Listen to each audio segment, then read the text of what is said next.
What's up? What's up? Hit that like button. Hit that like button. We back. We back. I gotta feed these doves real quick. Feed these doves right quick.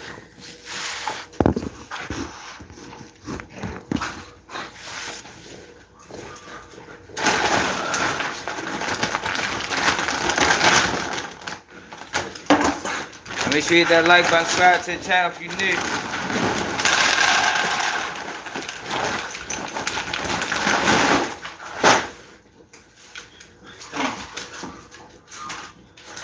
No, come on, close, Nico.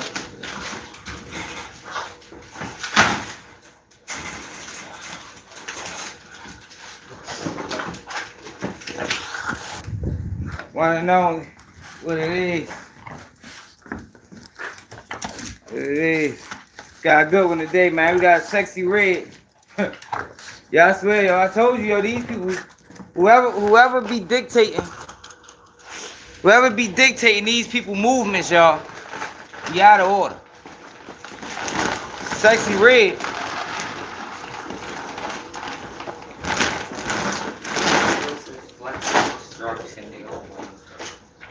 It's like 2 hours a day.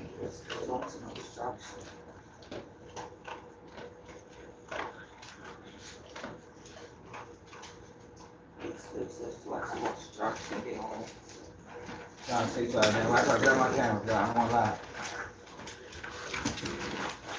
I'm gonna check the email again. It said flexible instruction, 2 hour delay.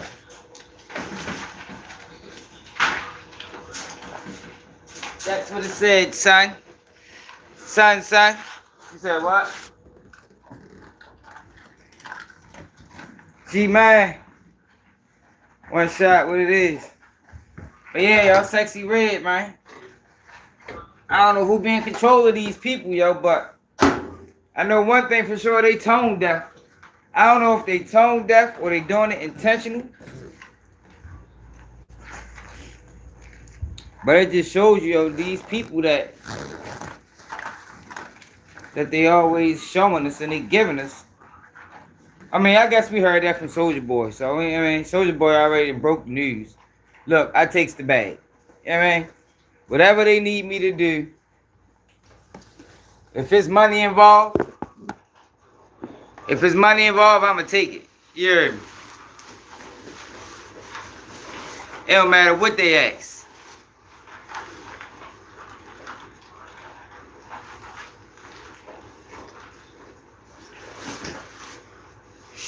Goodness. Now these leaving shit. Fuck. I don't understand this shit. Ball out. Then we got yo, what's up with Scottie Pippen, yo? I ain't gonna lie, yo. Ever since Scottie Pippen ex-wife been prancing all around the internet with different dudes, Michael Jordan Jr. included. Man, he been a little off, man. So Scottie Pippen said he better than LeBron. Now I get,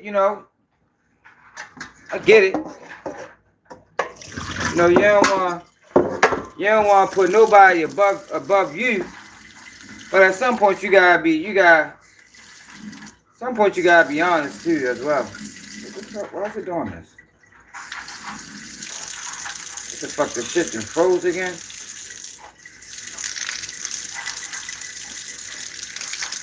No, it's so damn cold out here. Fucking messing with the water.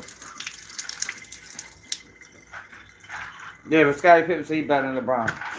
You remember he said he better than Jordan. So I think Scottie Pippen, if you let Scottie Pippen tell it, I think he might be the best player that ever played. He's the best that ever did it. And what's going on in the South, yo? Why is it snowing in New Orleans and Florida and Texas and fuck really going on? Have y'all been tapped into that? Y'all been tapped into the snow that's going on all across the world? I seen it snowed in Atlanta a couple days ago. thought that was strange, but now it's over in New Orleans.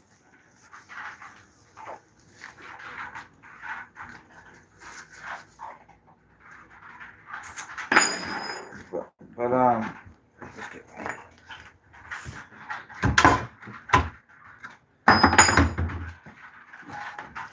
All right, we ready to get busy. Right? Hold on. Take this damn heater downstairs.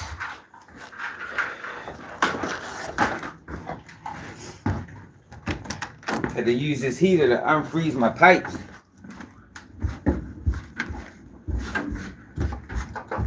And pipes froze yesterday. It was so damn cool.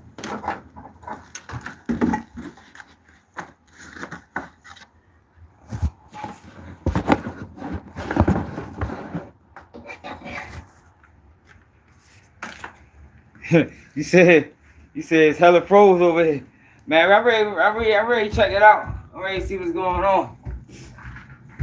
When the last time it snowed over there? And no lady? Was it in your lifetime? The last time it snowed over there? Yeah, I ain't really tapped into it, so we're gonna tap into that together, see what the fuck going on. I ain't really been watching no news. Now I gotta get my charger. Shit. Hold on.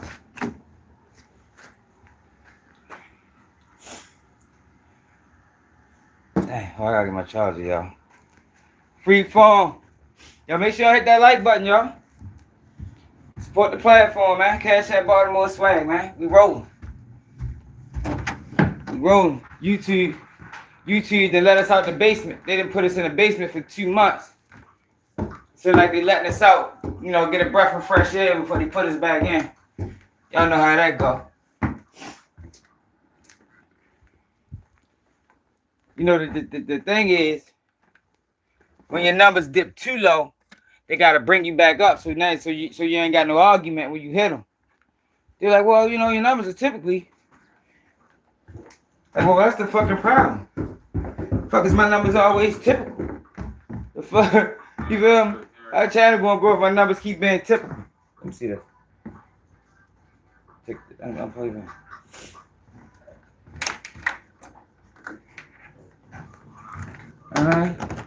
Can't grow your channel with typical numbers. Typical numbers keep you the same. I mean, we're not in here to stay the same. I mean, we in this shit to grow. Trying to be the biggest. I think we need to be the biggest. With all this fuck shit going on. Ah, shit. Just getting in the house for real.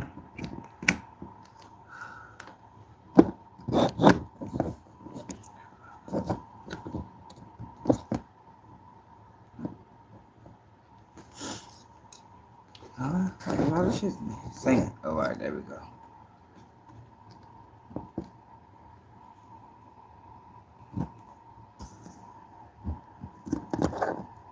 I don't like this little thing.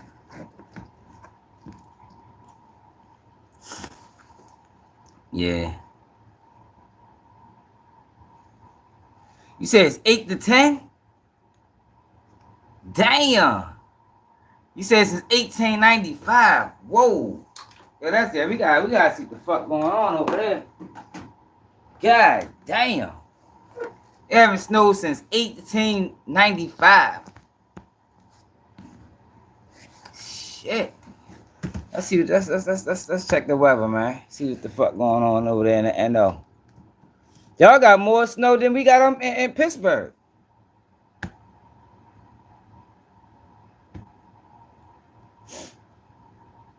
Damn, that's crazy.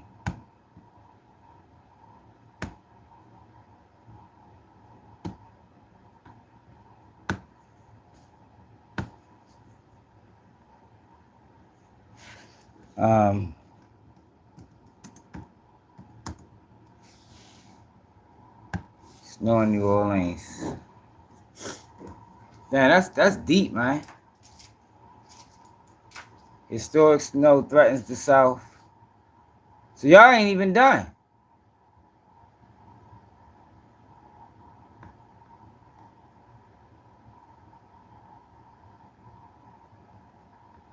First ever blizzard. First ever blizzard issued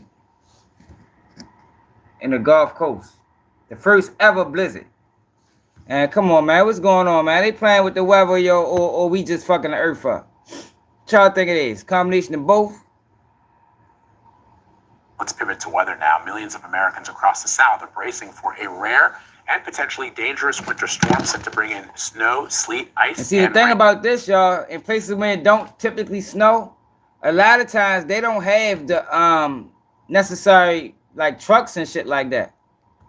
And for now, bitter cold is taking aim at states all the way from Texas to the Carolinas. So I want to bring in CBS News reporter Katie Weiss, who is tracking the storm from New Orleans. You think it's both? Katie, I think it's both too. Looks like a couple inches of snow on the ground already. Yes, good morning, Vlad. You know, this is certainly not a sight you would normally see here in the Bayou State. This is a sight that many people across the Gulf Coast are waking up to this morning, and it is definitely something different. As someone who is from this region, it's pretty impressive. It is something, though, that many furry friends are welcoming and enjoying here, who normally are probably battling the heat that we see here in New Orleans. But these guys, instead, this morning are having a great time enjoying the snow and playing, enjoying I want to know what's going on. Northern style weather. But certainly, this is something certainly turn out for folks. This is going to be a day that many people will surely never forget. I know kids are going to be at home trying to make little miniature snowmans with a little bit of snow that accumulates. They're going to be having snowball fights, making those snow angels, doing all the things that she's not saying nothing. Towns across the Gulf Coast are going to be battling through today, bringing in some salt as best they can, but they don't have the right equipment. Many times. See, I just said that, y'all. That's the thing about this, yo. Like them, they don't got the equipment, so that shit can get real bad. School kids who get to have this all the time, like you said, they get so used to it. But also, that's how a kid will look at this. But for the adults, this is something that, you know, is something that they've got to try to prepare as best they can, but they don't have the right equipment many times. No Here salt in New trucks? Orleans, the city has more sand spreading trucks, but not, you know, salt spreaders. And so we know that there have been crews that have been coming down, bringing in some salt spreaders. We know that some of the highways have been salted, but other, you know, smaller roads throughout the town, throughout the city, are still going to be pretty icy. So that's y'all bad. I wouldn't even come outside in this shit. I just was outside in the snow, but they got salt trucks out here. You talking about a place that ain't got no salt trucks? Like, wow, that's deep. That I think the city you drove in smaller towns across the Gulf Coast are going to be battling through today. So yeah, definitely don't get out on the road if you don't have to. All right, good advice, Katie Whites. Thank you very much. Appreciate it. Let's bring in CBS News Philadelphia meteorologist Grant Gilmore with the first look at the national forecast. Hey, Grant. Vlad, look, if it's that cold to produce snow across the Gulf states, you know there's a lot of cold Arctic air. Yeah, but the crazy thing about it, yo, it don't typically snow when it's cold. You know, normally you get the cold air mixed with the warm air and it creates the snow. Like I was just outside, it's -degrees and it was snowing out that bitch. That has invaded a good portion of the country. In fact, at last check, 229 million people underneath either a cold weather advisory or that extreme cold warning. Look at some of these current temperatures across the eastern 2/3 of the country. And we'll start with New Orleans, 28 degrees, feels like 16 degrees. And then you've got current temperatures below. Hold up, y'all. I want some answers. Like I want them to explain this.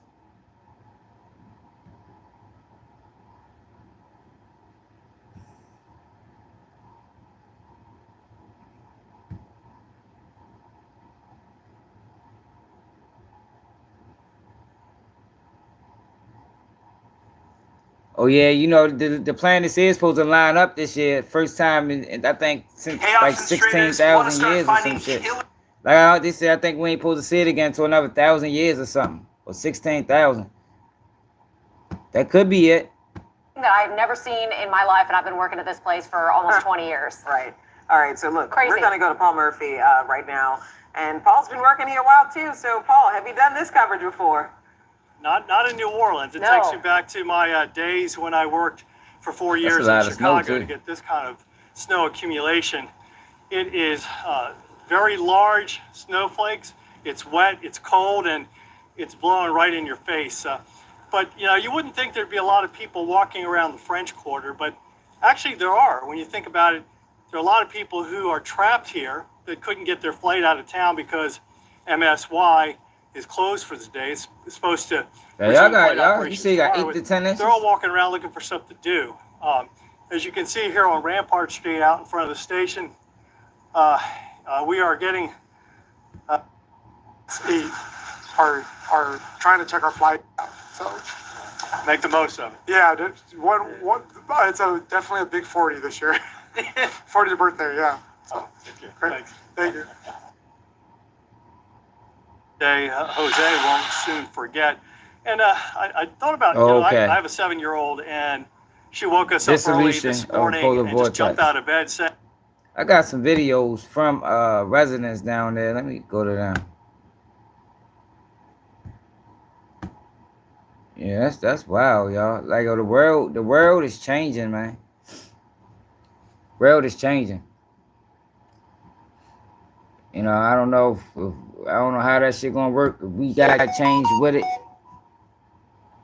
or is it gonna change us? Yeah,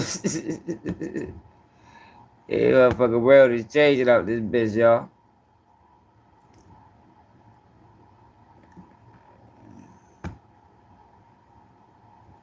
Husky. I'm gonna go, bitch, I have mesothelioma, I do that.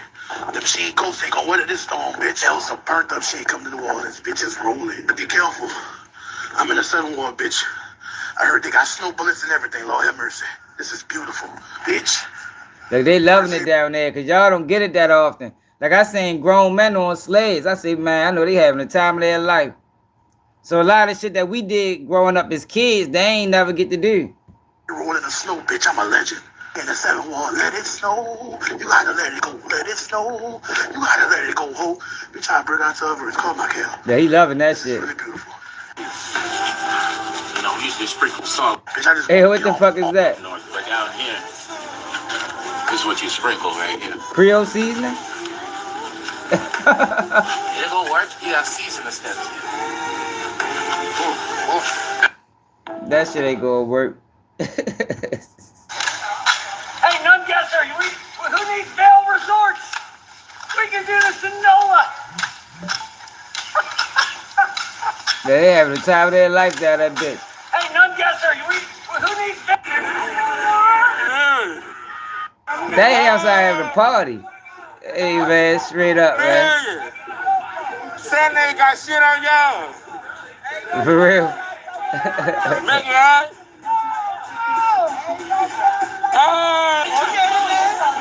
Hey, man, straight up. Hey, that's one thing about black people. We gonna find a way. You heard me? They threw a party in the snow. They might not see it again. Fuck it. That's like a 50th birthday. Y'all take a picture. I'm doing a video. Take a picture. Y'all get take a picture. Take a picture. I'm doing a video. All right. 1, 2, 3. Yeah. Love y'all. Thank y'all so much. I love y'all. Hey, Ray, yeah, you be all over the place. Where the fuck you at, Ray? Oh, you got gloves. Who and I got on rubber gloves? Damn. I've been outside for 8 this morning. I love it. I can't believe this shit. This shit is so unbelievable. Yes, indeed. Oh!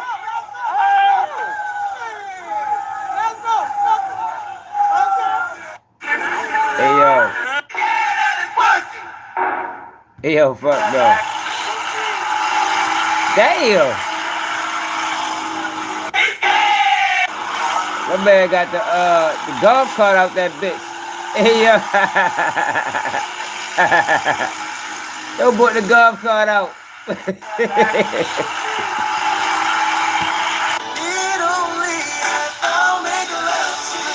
Hey, he tripping.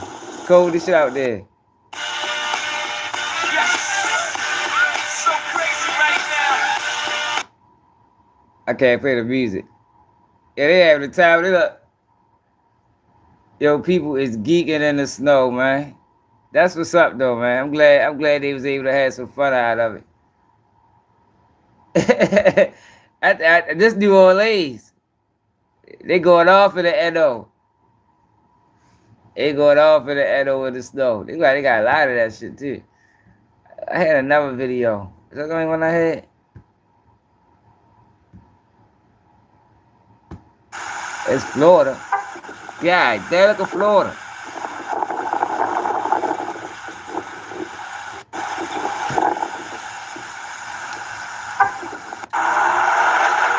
Oh shit. And I ain't gonna lie. That's fun right there. Oh my God. He had to let me get next on that. Straight up, I got next. I got to get next on that.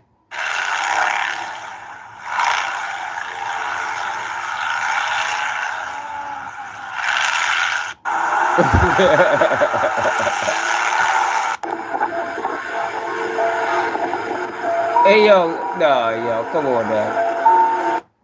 That's Texas right here.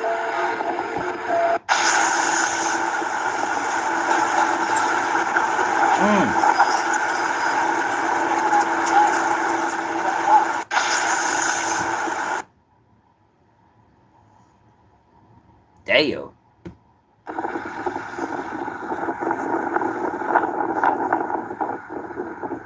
Skiing on the beach.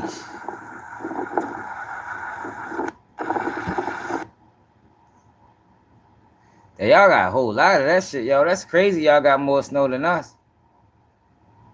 Damn. Look at this stupid motherfucker.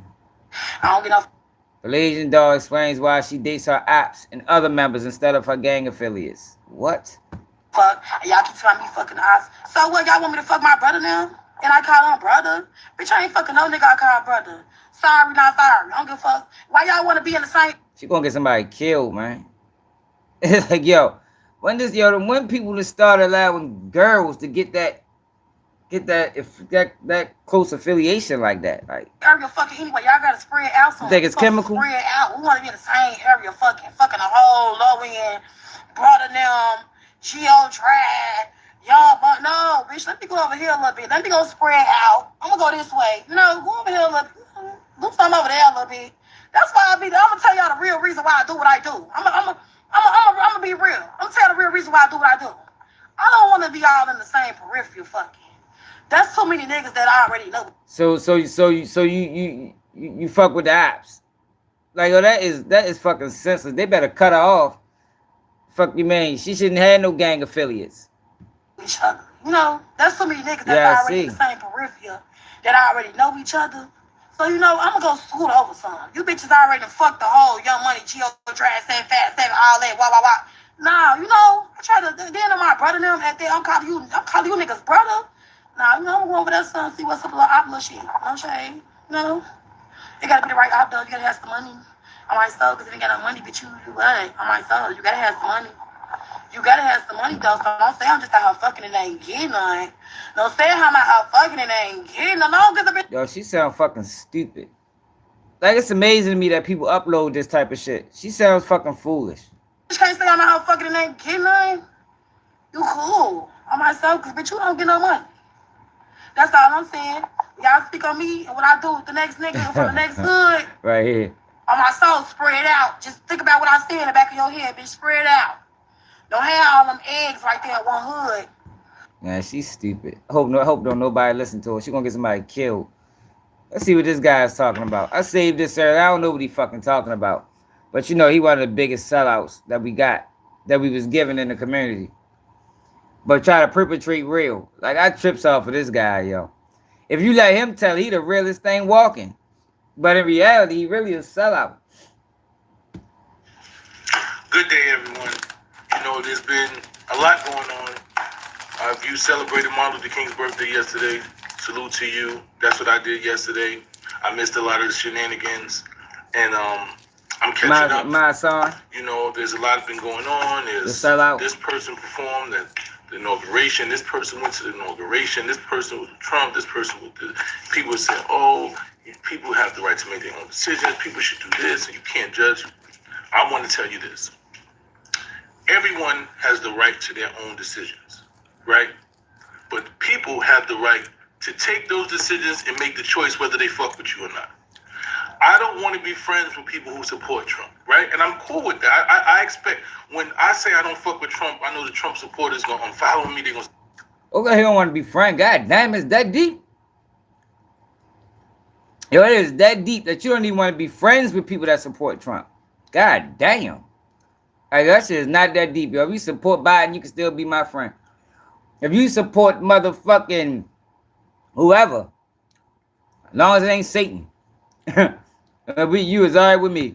See, they don't fuck with me. I've lost 5 and 6, 10,000 followers that say, yo, you don't fuck with Trump, this and that, you divisive. And I was okay with that. That's exactly what I expected, is what I wanted. I wanted to draw a clear separation between my moral compass and your moral compass. We don't stand for the same things. So you not fuck with me is expected.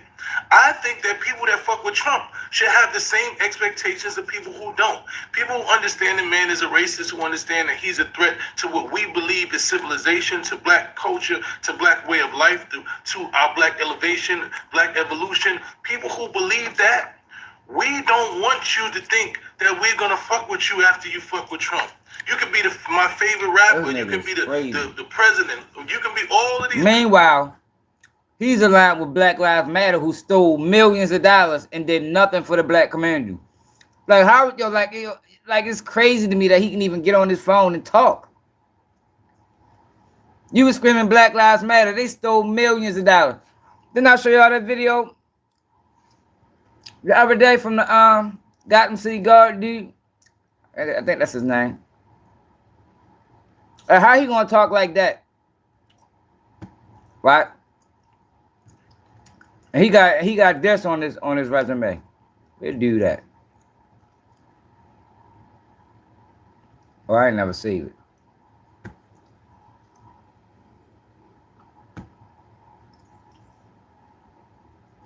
He got this on his resume. Come on now. You're doing too much. See, I ain't one of them. Hey, yo, I was scrolling the gram, right, and I seen your man Mysonne talking about the TikTok ban. He brings Trump name up, right, and calls Trump the biggest scammer in the world, right? And I'm like, I'm flabbergasted when he say scammer. Scammer? Why? Yo, listen, I don't understand why on his page you talking about scammers. Why you never talked about this, man? Why? Why you never spoke about this? Or how about this? Or even this? How about this? Why you never spoke about how Black Lives Matter been scamming the black people forever? How about this? How about even that? I could keep going. This. You'll never speak about none of this. Millions of dollars just scamming. This too. And playing on the black murders like this. Why you never talk about none of this? How they been scamming for years? It never stops. It's ongoing. Been going to jail and getting caught stealing and all that, but you never talk about that. But yet you can always talk about black people against white people to divide and conquer. But you never talking about how black people are stealing from their own people and how they keep playing on black people's emotions. How Kamala gave all that, dropped that bag for. I ain't gonna say you got a bag, but I know everybody else around you was pushing. He got a bag. See, I hate when people do that. I hate when people do. Like, yo, if you're gonna keep it real, keep it all the way real, bro. You see what I commented? He got a bag. You know, I keep that shit real, niggas. I just found out that On Site got me blocked. The fuck On Site blocked me for? I just found that out day before yesterday. But yo, if you're gonna keep it real, keep it all the way real, yo. Like, don't keep it 50-50. You know good and goddamn well he got a bag. See, that's the thing, yo. That's the shit I don't be respecting. He still want to keep that lane open. You know what I mean? He want to call him out, but still keep that lane open just in case he need him. No, yo, keep that shit real. They all got a bag. Tamika Mallory, Mysonne, and every single fucking one of them. And they sold out because that bag ain't touched the streets. That bag didn't touch these impoverished communities. Have you got a bag? So it makes you question. We know everybody who got the bag that they was paying. So now you ain't speaking on Snoop, you ain't speaking on Soulja Boy, you ain't speaking on Rick Ross, like selling out and switching sides. Why? Why you not speaking out on that? Because you know what Trump did. The same way Kamala dropped the bag for dudes to allegedly, for dudes to speak out and push that propaganda, Trump dropped that bag so he could show that all you motherfuckers is for sale. Your souls is on the market. Why you never talk about none of that? Constantly you just keep trying to push this agenda, so the black against the white people.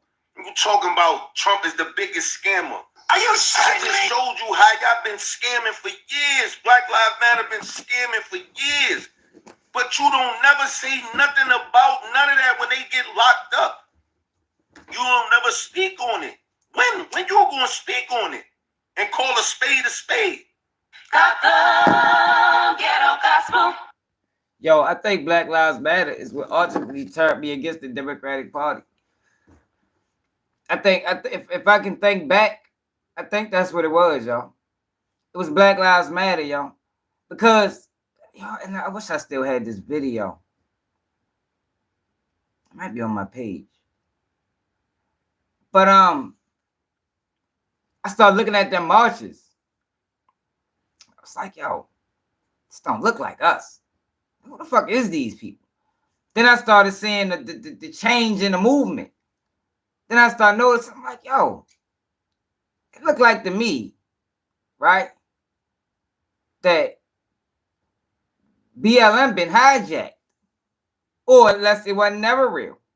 It was always what it was supposed to be. But I started noticing that the Black Lives Matter movement kind of ran in concert with the LGBTQ movement. It was like it was the same movement. So I'm like, yo, hold up, y'all. But these motherfuckers is using black pain to push gay rights. That's when I started realizing, like, yo, they on some bullshit. They on some bullshit. And that's what they did, because if you think back to 2012 when Black Lives Matter first, came onto the scene. And then from 2012 to 2025, think about all the laws that was pushed for that way. It makes sense. They use black pain and police brutality to push gay rights. That's what they did. But see, what I never understood about that was black people that's in that community. They fought the hardest for it. But it's like, yo, you can't put a race movement on hold to push a gender movement that's only going to benefit one side of one half of the gender. Because at the end of the day, no matter how I looked at it and how I still look at it, is no matter how far that movement goes, you still black. So why are y'all pushing that movement? But what they did was they used black people like Tamika Mallory, like Mysonne, like, they used these type of people to push that shit, man. And I think that's what ultimately was like, yo, I can't fuck with these. These motherfuckers selling us out. But for Mysonne to continuously speak as if motherfuckers not on to them and niggas don't know to play, it's like, come on, bro, you might as well take your little bag that you got and ride off into the sunset. Yo, but look at this shit. I ain't gonna lie, yo. Trump was geeking for this. Like, I don't know who set this up, but this was out of order. Did y'all see this guy right here? It's like, yo, since it was MLK birthday, they brought like a fucking Martin Luther King impersonator. Like, yo, listen to this guy, yo. This guy need to fucking relax. Remove him and Mississippi.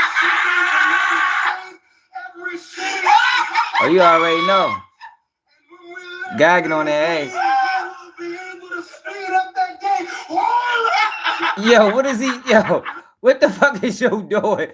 Like, yo, this motherfucker crazy. And look at Trump. He loving it. Like, yo, what the fuck is wrong with him, man? Says need a fucking.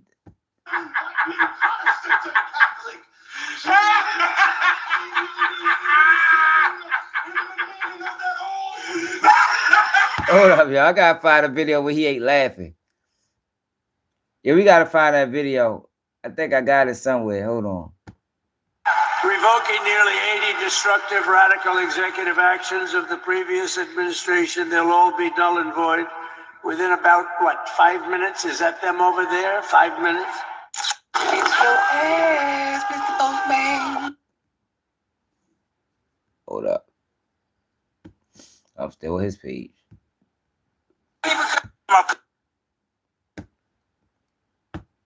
Yeah, man. Them racists don't stand a chance over here, man.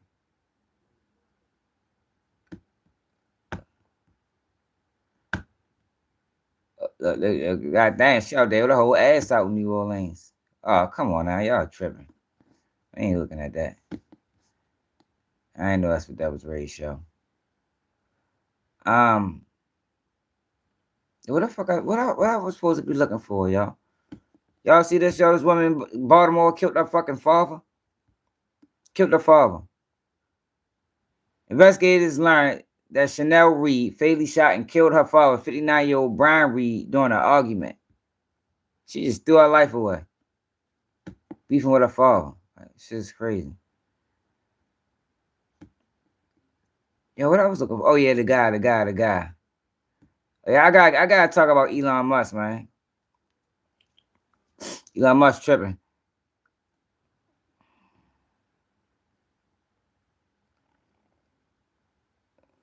Fuck is to do that? I know I saved that shit. I must ain't save it. God damn it. I hate when I do that. Hold up, y'all. Martin Luther King impersonator at Trump rally. That's what the fuck he is, a fucking impersonator.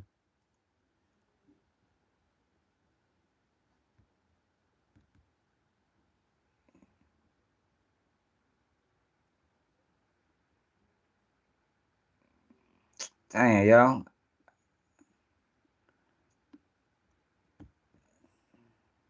Hold up. Donald Trump inauguration.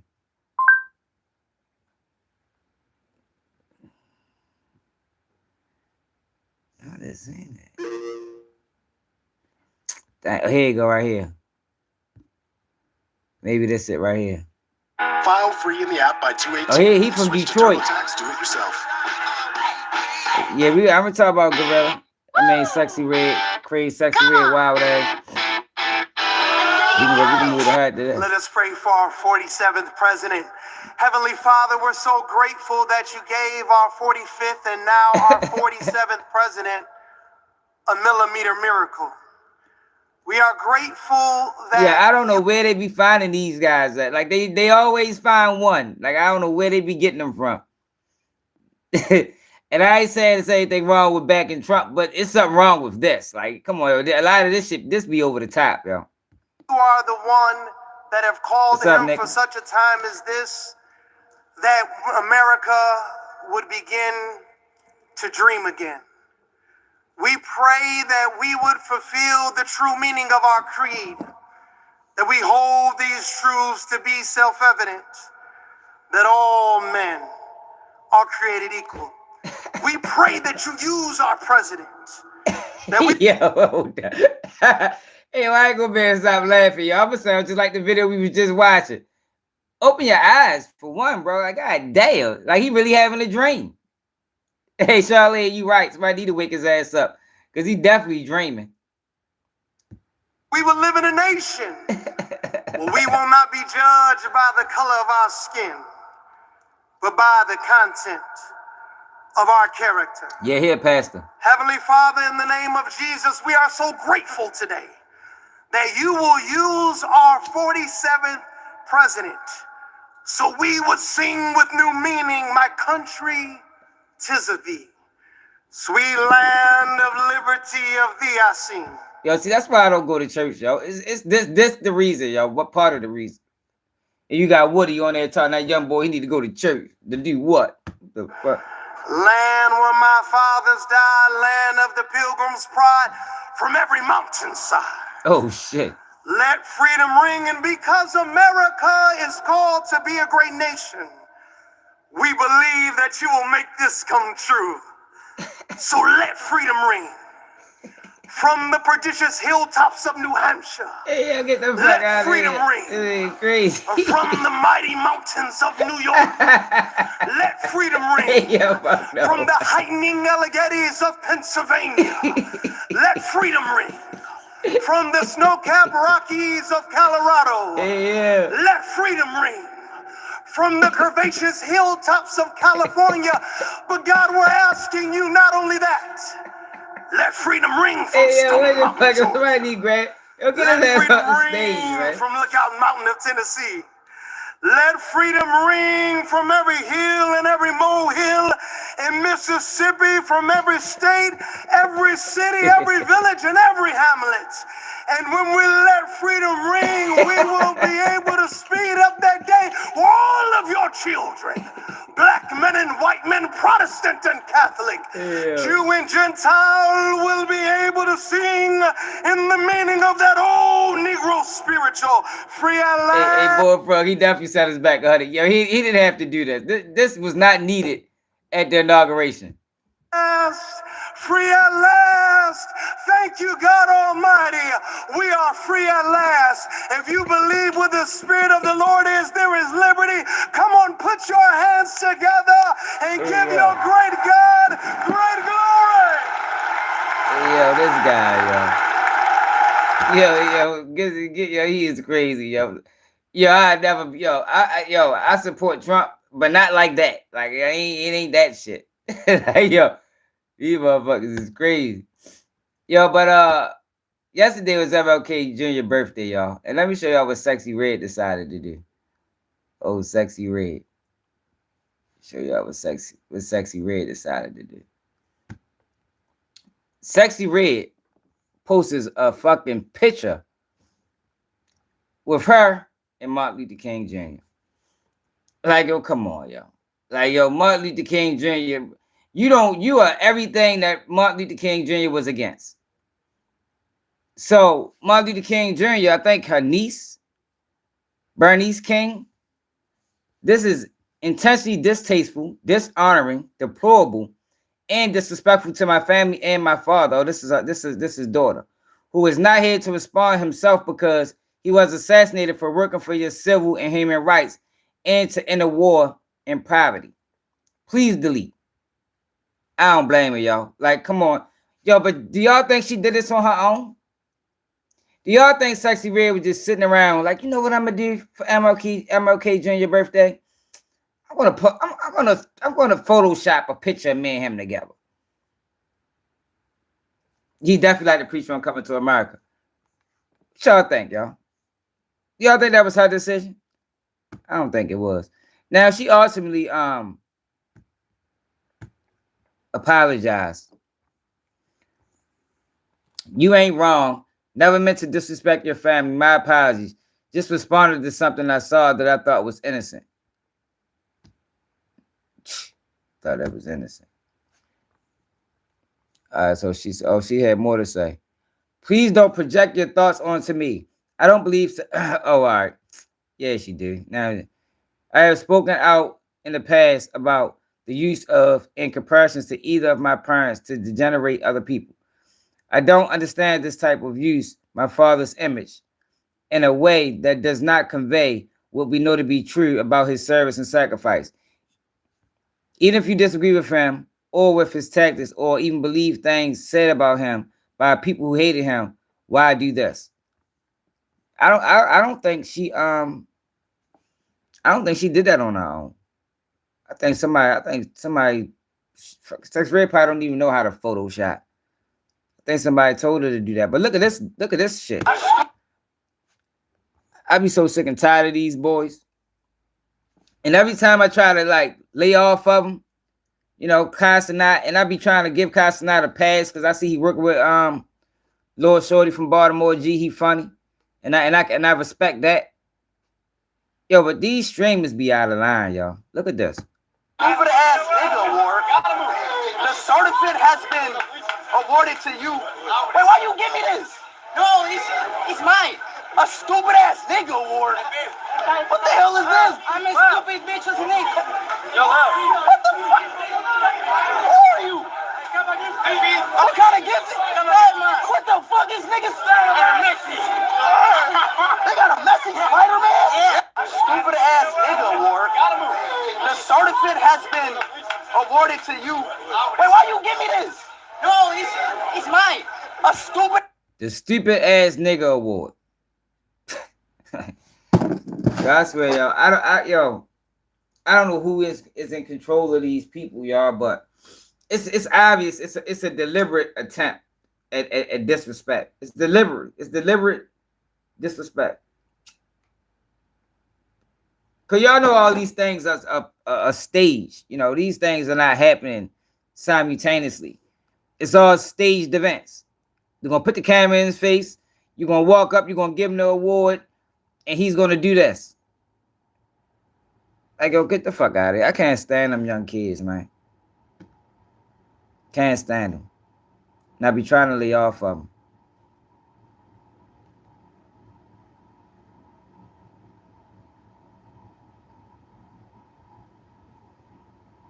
What is this? It was a story I wanted to show.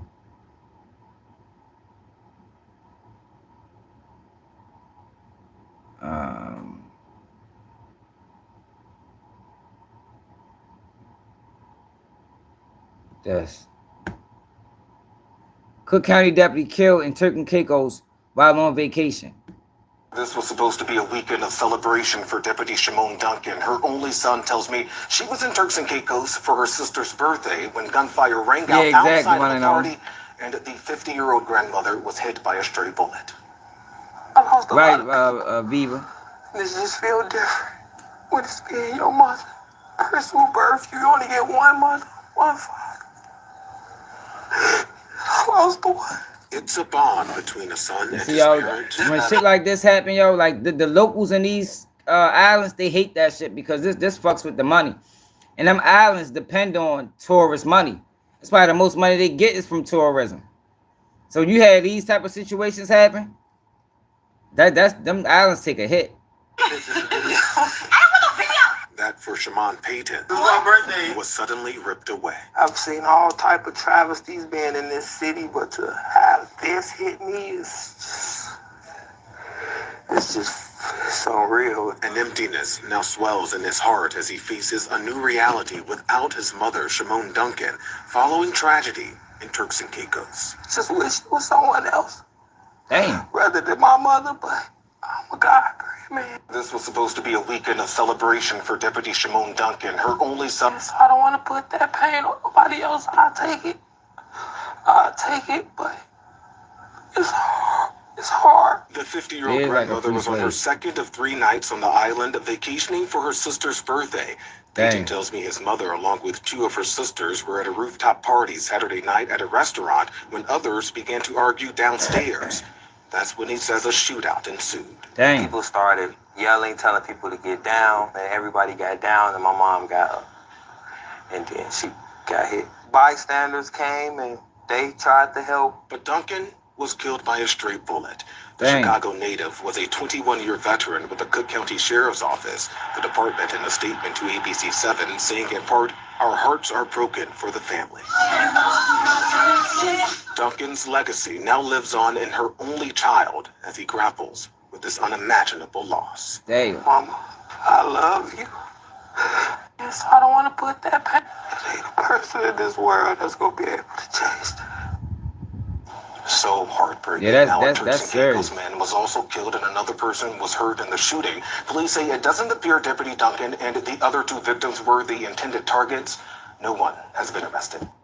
Damn. Yeah, that's fucked up. Ain't nobody else. I couldn't imagine getting no fucking news like that. Killed on vacation. Shit. What else I wanted to yeah, but yes, Kyle be fucking with Shorty from my city, yo. You know I'm I actually be trying to leave him alone. All of this is just like, this is not even my actual skin complexion. You're not light skin. You like a caramel type of nigga. Like But more on the dark side. Like, I'm that shit probably is gonna be W expensive. Dicky. I'm a caramel type of nigga. That's crazy. I would never tell a nigga he's caramel. Fuck, I'm a snack to you, nigga. Grown ass man, mind y'all. This a grown ass man. Nigga said you caramel. I'll go back to it. Hold Nigga? on. Nigga just described me in a delicious way. Oh my God, Jeepers Creepers. It's Casanet. Nigga, what's wrong with you, bro? You know I'm actually light skinned. Yes, I be trying to give Casanat a pass, but he be it's hard to give him a pass, y'all, when he be on goof time. You said what news was that? That was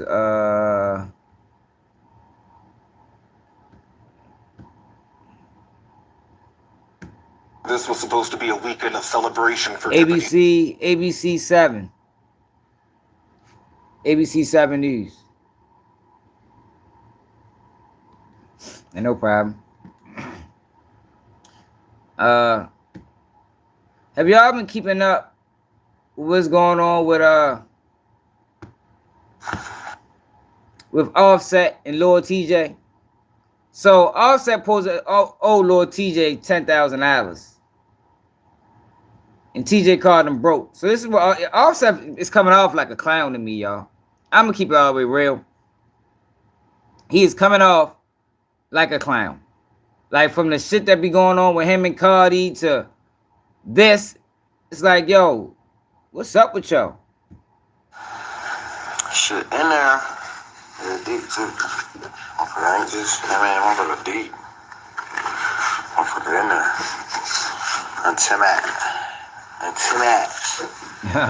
Straight up. Timid. So, Shit in there. So won't you pay the man his money then, bro? Like, hold on. Lil TJay, Offset.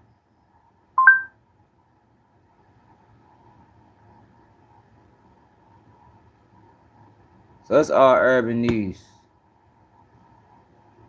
Attention serious investors and business owners. We will build, manage, and scale your Amazon business for you while you collect. Well, in Offset news today, man, Lil TJay dissed Offset and says that he's broke after trying to get $10,000 back from him that he loaned him. Oh, now, yeah? This all stems because Lil TJay talking that white the lady? other day posted something to Instagram, but it was very kind of like spicy. And people were like, what? So Lil TJay posted some DMs from Offset in his on his Instagram story recently. And as you see, let's just see. Offset said, Lil TJay said, where you at? And then right after he said, not gonna lie, I'ma smack the whole out of you. So Offset replies, LOL, you joking, right? Just seen this pop up and you gotta be the wrong you texting, boy. I'll smoke you. You barely live already. You barely lived already. Who the you think you talking to? And he's talking about the time Lil TJay got shot up. Because remember, like 4 or 5 years ago, Lil TJay got shot up. I think he took 6 bullets and he survived. So Offset said, you got to be talking to the wrong. He said, I'm in New York right now. Come smack me, little boy.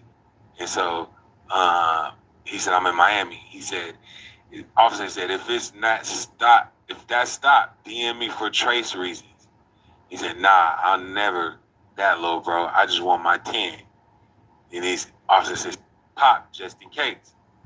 So Lil TJay got on the stream yesterday and said this. Wow, this Offset broke. Oh yeah, I'm gonna tell you how the stream too. That broke. That pop. I'll tell you a true story. I got nothing to do with that shit nigga in the casino. He was pop. He was panicking, asking random people for cash apps. He was broke. I don't know what happened. Nobody was answering his phone call. He popped, trying to run up, chasing. Must got a gambling addiction. And then, yo, he just popped. He called it cash apps in front of me. I ain't gonna lie to you. The first 5 I opened, I'm like, yo, you pop. You waiting for some bread? Wait for my money. I swung that 5. You know how I get? He gets popped. Not us two dicing each other. He gets popped straight to the casino. Goes not. He get another loan for somebody else for like 2 bands. I don't even take my loan. I'm like, that's Offset. I'm good on my money. I'm worried about this. Mad, bro. I definitely run off 5 bands. He pops. Why this upset? Upset, bro. $1,000 and he went straight to the like that off the flag. Now I know he's make movies on social media. Do you guys know that my kids didn't receive no Christmas gifts from somebody in particular? Yeah, like he just like being nonchalant is the way to go. And while being nonchalant is the way to go, because like he got a lot of shit going on, yo. It's just coming off as like as a clown. Like even with the Cardi B situation, like I don't give a fuck about all the, all the shenanigans they got going on. But as a man, like how you gonna be? You've been fucking off on this girl for years, and the minute she try to slide off and start fucking somebody else, now it's an issue. Like now you DMing niggas and like I think that's goofball shit, y'all. Highway trapper, what it is? That's goofball shit. Now you owe this man $10,000 and you post money. If you got the money, pay the man. Oh, Keefe D was in court today? Don't trade alone. Trade with me live. Like, I hate when niggas do that. Motherfuckers that owe you money don't want to pay you, but then brag about how much money they got. Like, yo, come on, that's goofy, my nigga. That's not ain't no real shit. So Keefe D was in court today, y'all. The state cannot proceed with a conviction against Mr. Davis solely based on his admissions. To begin with, they'll start with the corpus delicti argument. Basically, the law is clear, Your Honor. The state cannot proceed with a conviction against Mr. Davis solely based on his admissions. And if they don't have any evidence to corroborate those admissions, the case should be dismissed. And it's very clear. That ain't gonna work. Cited to the same exact case. That is not gonna work. The Sheriff Dada case. And the law is very clear that we cannot have just the confessions, because if you just leave that to the jury is going to just assume guilt because he confessed. And so without the state providing any evidence outside of those confessions, I think that's so a too. huge problem. It amounts to a legal trial. I mean, I never thought about that, but that is, he do bring up a good point. Like, they taking him to trial based off his confessions. Then what the fuck is the point of the trial? You know what I mean? Now, I doubt if the judge is going to agree, but that does make logical sense. But this system ain't logical. Have the correct result. And so the state is saying that basically we were, we should have done this as a habeas petition. I disagree with that. Here's the reason why. We are not contesting probable cause. What we're contesting is, after all of the evidence has been delivered, there's no corroborating evidence. There's nothing. And then the state also stated that we're just looking for a corpus delicti. You just have to look at the body. If there's a body, there's corpus delicti. And that's just not the rule, Your Honor. There has to be, obviously in this case, a body. But the state has also alleged that this was assisted, promoted by a gang. And so those facts have to be evident. And the only way we have those facts is from Mr. Davis's own mouth. The other participants in this, he probably do about a dub. My second argument, You're are gonna die in all there. dead. And so, but for Mr. Davis speaking and giving those statements, there is no I think Keefe D was probably one of the original clout chasers. Like, this is the prime example, yo, why. Know what you signing, man. Look it up. Do research. Because he legitimately thought that after he cooperated, that he can talk about the case. not knowing that he only had immunity for that day. That's all he had was immunity for that day. Not to go on interviews and write books. But it's just crazy how long they watched him do that before they decided to press charges like that. I think that was a little strange. In this case, I'm going to argument true. And that's Mr. Davis's right to a fair trial and due process. The state pointed out the correct standard of review for that, and I don't disagree with that standard. However, the part that we disagree with is whether Mr. Davis is prejudiced or not. They're saying, well, the witnesses that died are going to give speculative, well, it's speculative as to what the witnesses would say. In those cases, yes, that would have been the situation. In this case, it's different. I'll just concentrate on these 4. So they're gonna bring up dead witnesses' statements? Fuck, can you do that? You can't do cross-examine them. Witnesses, Eric Martin, and just for the court's edification, Eric Martin was the person that supposedly gave the gun. DeAndre Smith, he was in the backseat. Terrence Brown, he was the driver, and Orlando Anderson was alleged to be the actual shooter. Without these 4 co-conspirators being alive, being available at trial, basically, Mr. Davis is completely prejudiced from proceeding. And his defense is he made this all up for profit. These individuals, these co-conspirators, have to what's the call did it? Baby Lane did it. Effort to the one that Tupac and them jumped at the fight. He the one did it.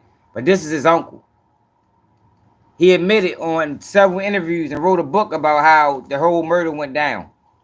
So what happened, for people that don't know, is he got locked up, I think for some PCP or some meth or some shit. And they was investigating the Tupac murder, and they always thought that the Crips had something to do with it. So what they did was they gave him, it wasn't immunity. It wasn't immunity. I forgot what it was called.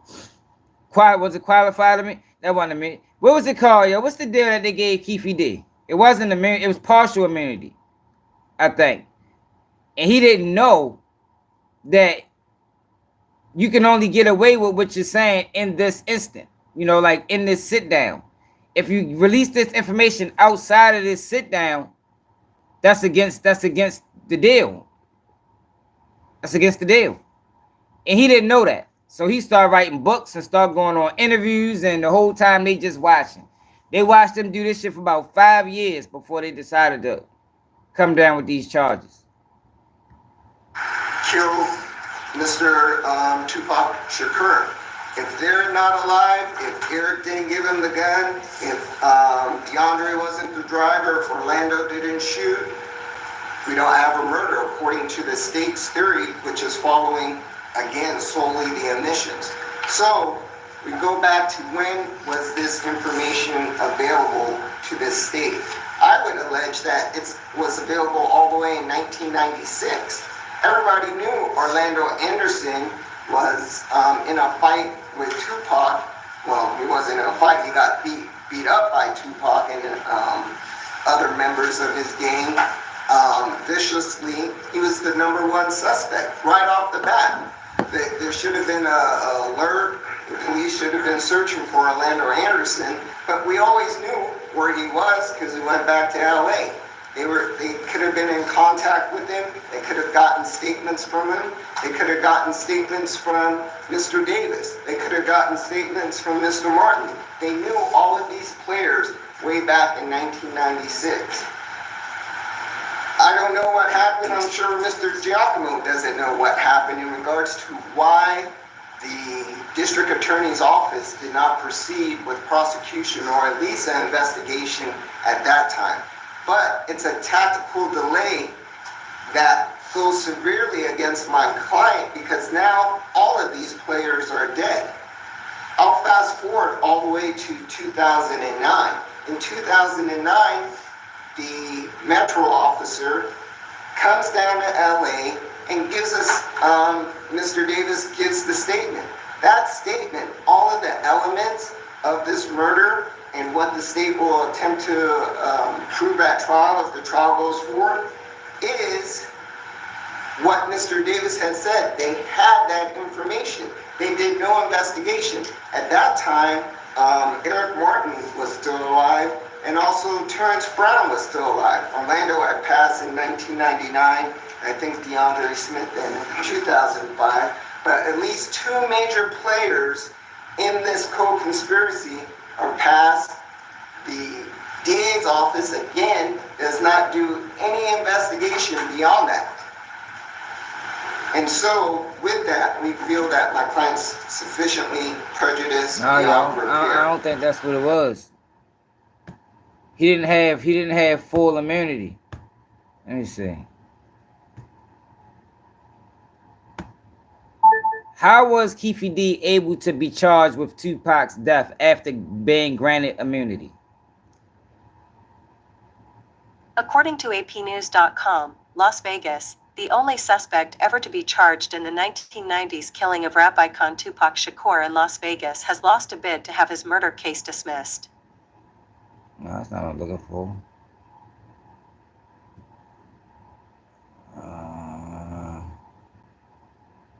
Charge.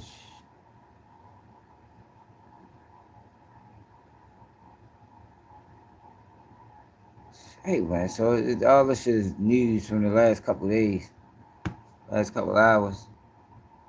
God damn, it's 4 pages. They still talking about that shit.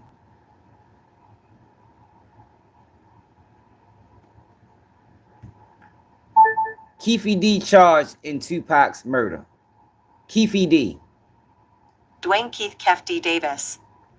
According to CNN.com, Dwayne Keith D. Davis has been charged in connection with the 1996 killing of rapper Tupac Shakur. Shakur's shooting stems from a conflict between two gangs based in Compton, California, police said Friday.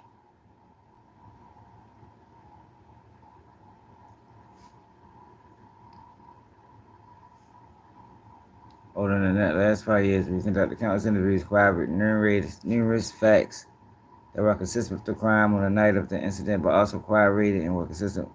The fuck?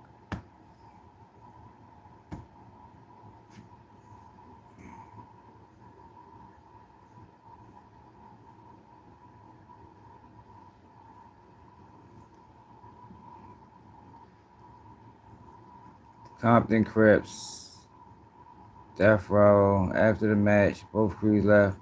Davis learned the attack enough, he began to devise a plan to obtain firearms, securing the close associate. Davis got into a white Cadillac, eventually tracked down Pac. Agreed. He orchestrated the plan and carried out the murder. In the 1998 interview, BT Davis said he was in the front seat of the car, of which shots was fired. Going to keep it cold in the street, Davis replied when asked who pulled the trigger. It just came from the back seat, bro. Then more than a decade later, Davis confessed to a police in a role in the shooting in 2009, Greg Caton. But his statements could not be used against him because he was under a proffer. Okay, he got a proffer agreement. He didn't get immunity. A proffer agreement is when a suspect agrees to provide potential useful information in an investigation, but the statements made generally cannot be used as evidence against the suspect. Additionally, a memoir penned by Davis, a copy which was seized in July during a police search in Nevada home of Davis' wife, described Davis and Knight as the only two living witnesses.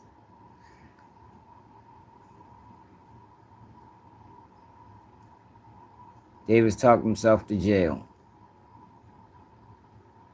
The decade-old case gained renewed focus, particularly because Davis was talking about it publicly and the emergence of new information. Davis' own admissions of his involvement in this homicide investigation that he provided in numerous different media outlets helped reignite an investigation. Davis participated in release. He began to publicly boast about his involvement in the murder, and that led to law enforcement in Las Vegas taking another look at Atkinson's argument. He talked himself to jail. It's likely the last time.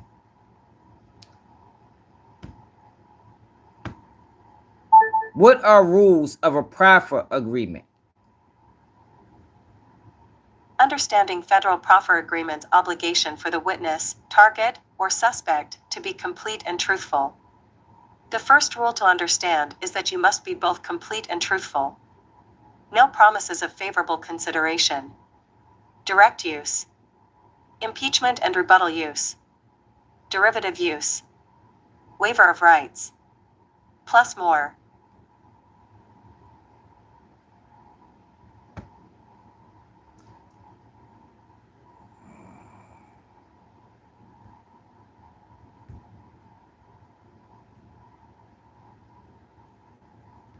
A proffer is a meeting between a criminal defendant and a suspect in government that usually takes place in a local U.S. attorney's office rather than in court.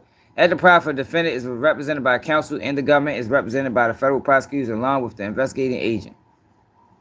The meeting is typically covered by a limited immunity agreement where the purpose is for the defendant to share with the government all verbal, written, or electronic information such as emails, statements, documents, videos, or records that may be of use to the government. Notably, proffer opportunities do not apply to violent crimes or individuals with a history of violent crime.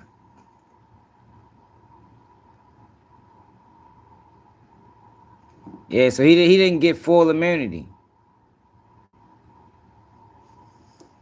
Required to tell the truth. A proffer is unique in that the defendant essentially incriminates themselves by openly talking about both their role and their knowledge of the crime committed. They must not minimize his involvement nor exaggerate their role or the role of others. By no means should a proffer be misunderstood as an opportunity to blame others and to present on self as an innocent bystander. This is the approach that's reserved. Untrue statements, benefits to the defendant. Proffer agreement is also known as a queen for a day. See, look, here you go. It's also known as a queen for a day. Like, whatever it's only good for that day. He fucked up by speaking about it publicly. It's a written contract between a person who is under a criminal investigation and a federal prosecutor. It is not a promise of absolute immunity or a plea agreement, but an agreement between the defendant and the government for a certain level of use immunity.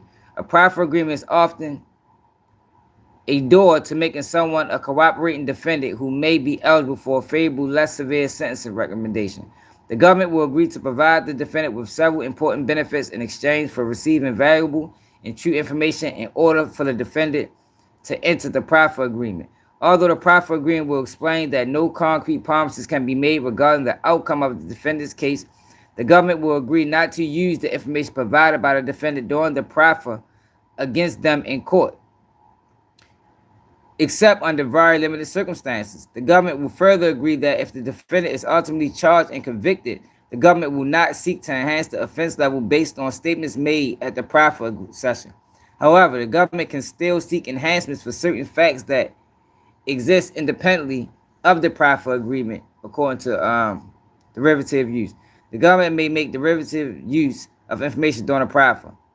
This essentially means the government may pursue any investigative leads, suggested statements, or other information provided by the defendant from the proffer session. Such derivative information may be used against the defendant in any future criminal proceedings.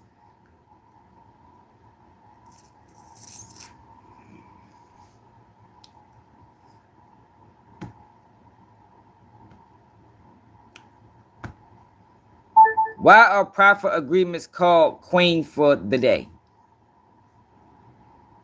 According to schmidtandclark.com, what is a queen for a day legal? A queen for a day is a written agreement to conduct an informal interview between a federal prosecutor and a criminal defendant or suspect regarding information about a criminal activity.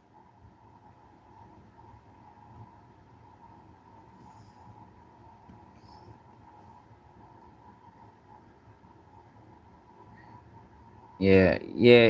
The information he was only good for that day. He didn't know. He didn't know, and they took advantage of it. What's up, Benji? It leads me back to the immunity argument. In 2009, I mean, you're a witness. I counted That don't mean you told, but that definitely mean you're a witness. Well, I'll just go through the pages. I don't know what the King's what day is. 2009 discussion. Because he thought he had immunity. Because it is a form of immunity. But so you got four, look. It's different kind of immunities. What are the different kinds of immunity? As per Dr. Abhishek Henuk, two main types of immunity exist, innate and adaptive. Innate immunity provides immediate, non-specific defense against pathogens, relying on physical barriers like the skin and mucous membranes and cellular. No. What are the different kinds of immunity in a criminal case? Transactional immunity and use/derivative use immunity. According to DelhiWislaw.com, overall, immunity in a criminal case is used to help prosecution obtain information about criminal activity. There are two primary types of immunity grants used in judicial law: transactional immunity and use/derivative use immunity.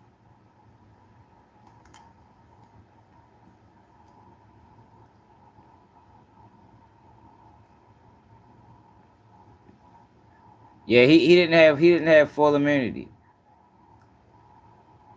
That's what fucked him over. The Las Vegas Metro Police Department's officer, Detective Long. On page 3, he says, no intent of arresting Keefe. Page 11, I'm not here to arrest you. I'm not here to arrest you. I'm not going to arrest you. Page 12, you're free to leave. I'm not going to arrest you. You can go wherever you want. Page 103 and number 4, Terrence Brown was still alive, and the detective said, I was not going to arrest him. Page 134, I want to close the Tupac case. Page 138, this is confidential and covered, and you cannot be charged on it. Basically, you have the state was given the information by the LAPD.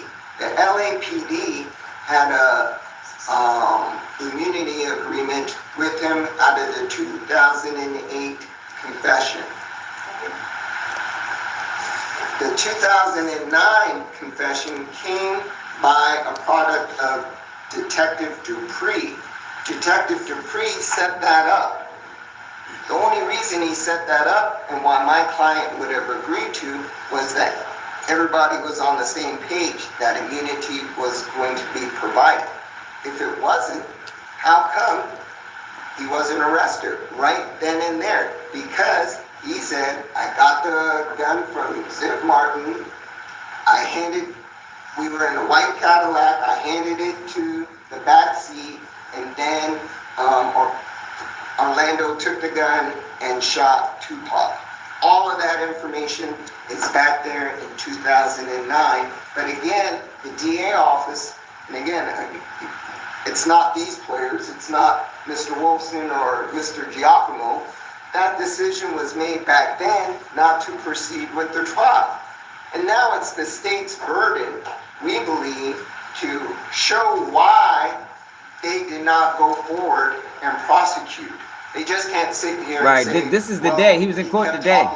This is the day. No, you had that information. It's not old. You should have arrested him back in 2009. And so it had to be for a tactical advantage. That being, everybody's dead. It leaves Mr. Davis on the hook, and then he can't answer for all of the statements he made after that, other than it was for profit. And so, regarding the timeline that you've laid out. Yes, Your Honor. Would Mr. Martin and Mr. Brown have been alive after the Compton Street Legend book was published or not? What is that, 2018, right? 2019, no. Terrence Brown dies, I believe, in 2015. Well, his lawyer is saying that they waited till everybody died intentionally. So he don't like it. I don't know, y'all. Like this is I don't understand why they did this way. Sounds like some bullshit to me, but I'm gonna see what happened in court. I don't recall exactly when he died. But it's not your argument that he ultimately would, if that's the state's triggering event for starting to investigate, that he would not have been alive at that time. Is that accurate? After the book, right, when the book was published. Yeah. But after the 2009, he was still alive. Of course, the detective long interview. But the reason why, like I used to be, you know, kind of on Keefe D's side until I found out that before Zip died, however he died, and I think it was 2018, Keefe D flew to New York City because y'all know they say Zip got paid and he ain't never get the money to the Crips.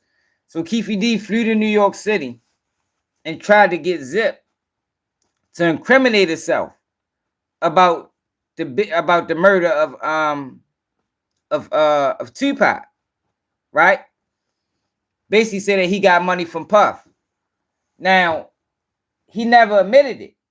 That's why Puffy ain't ready to get charged in this case. He never admitted it, and it's all on wiretap.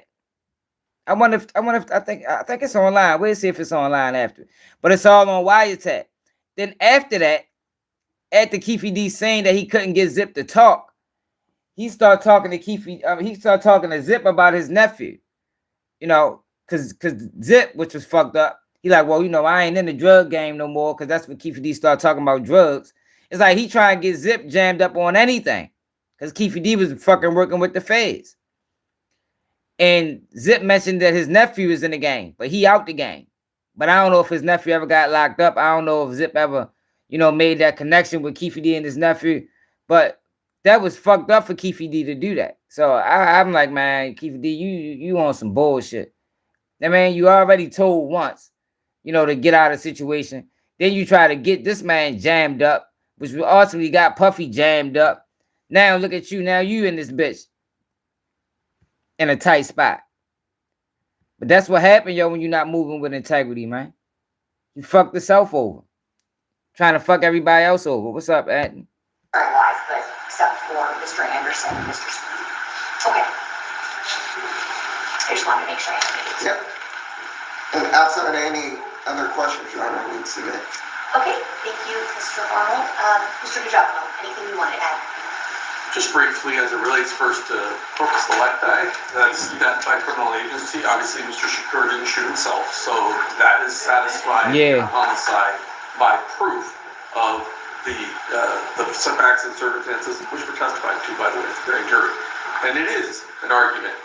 We didn't go through all of the evidence. A lot of people think Puffy going to end up in this, but no, he ain't. No, he ain't. Keefe D ain't a credible witness. He been saying all these different fucking stories. Now he denying the whole story about Tupac. Like, he's not credible enough to lock Diddy up. And there's no witnesses. Now, you got Gene Deal. But Gene Deal, when he talked about the check, he, you know, Gene Deal tell multiple different stories his goddamn self. So there's nobody that can corroborate that y'all didn't hear Keefe D confession? But there's nobody that can corroborate his theory that Zip stole the money.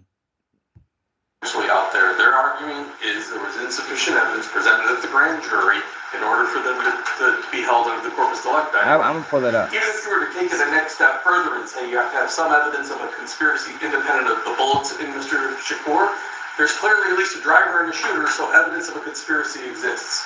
And so therefore, corpus delicti is satisfied no matter how you look at it, one way or the other. I also would dispute there's no independent evidence to corroborate, but that's not relevant in a corpus delicti argument. Corpus delicti is about criminal agency, and there is clearly criminal agency in this particular case. As it relates to the second argument, I'm unclear exactly what their argument is on the tactical decision we made. Their argument is he fully confessed, which, as the court reviews that transcript, you can tell that he is being a knowing spectator all the way up until Dan Long gets kicked out of the room.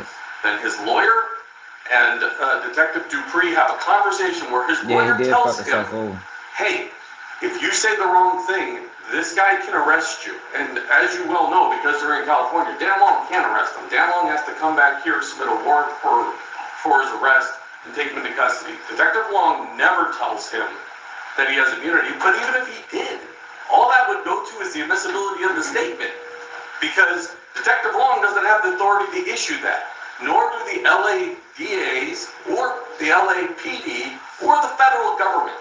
Only a court in the state of Nevada can say Mr. Davis has immunity from the crime of murder in the state of Nevada. Oh, so Edward, that is true, some truth to that.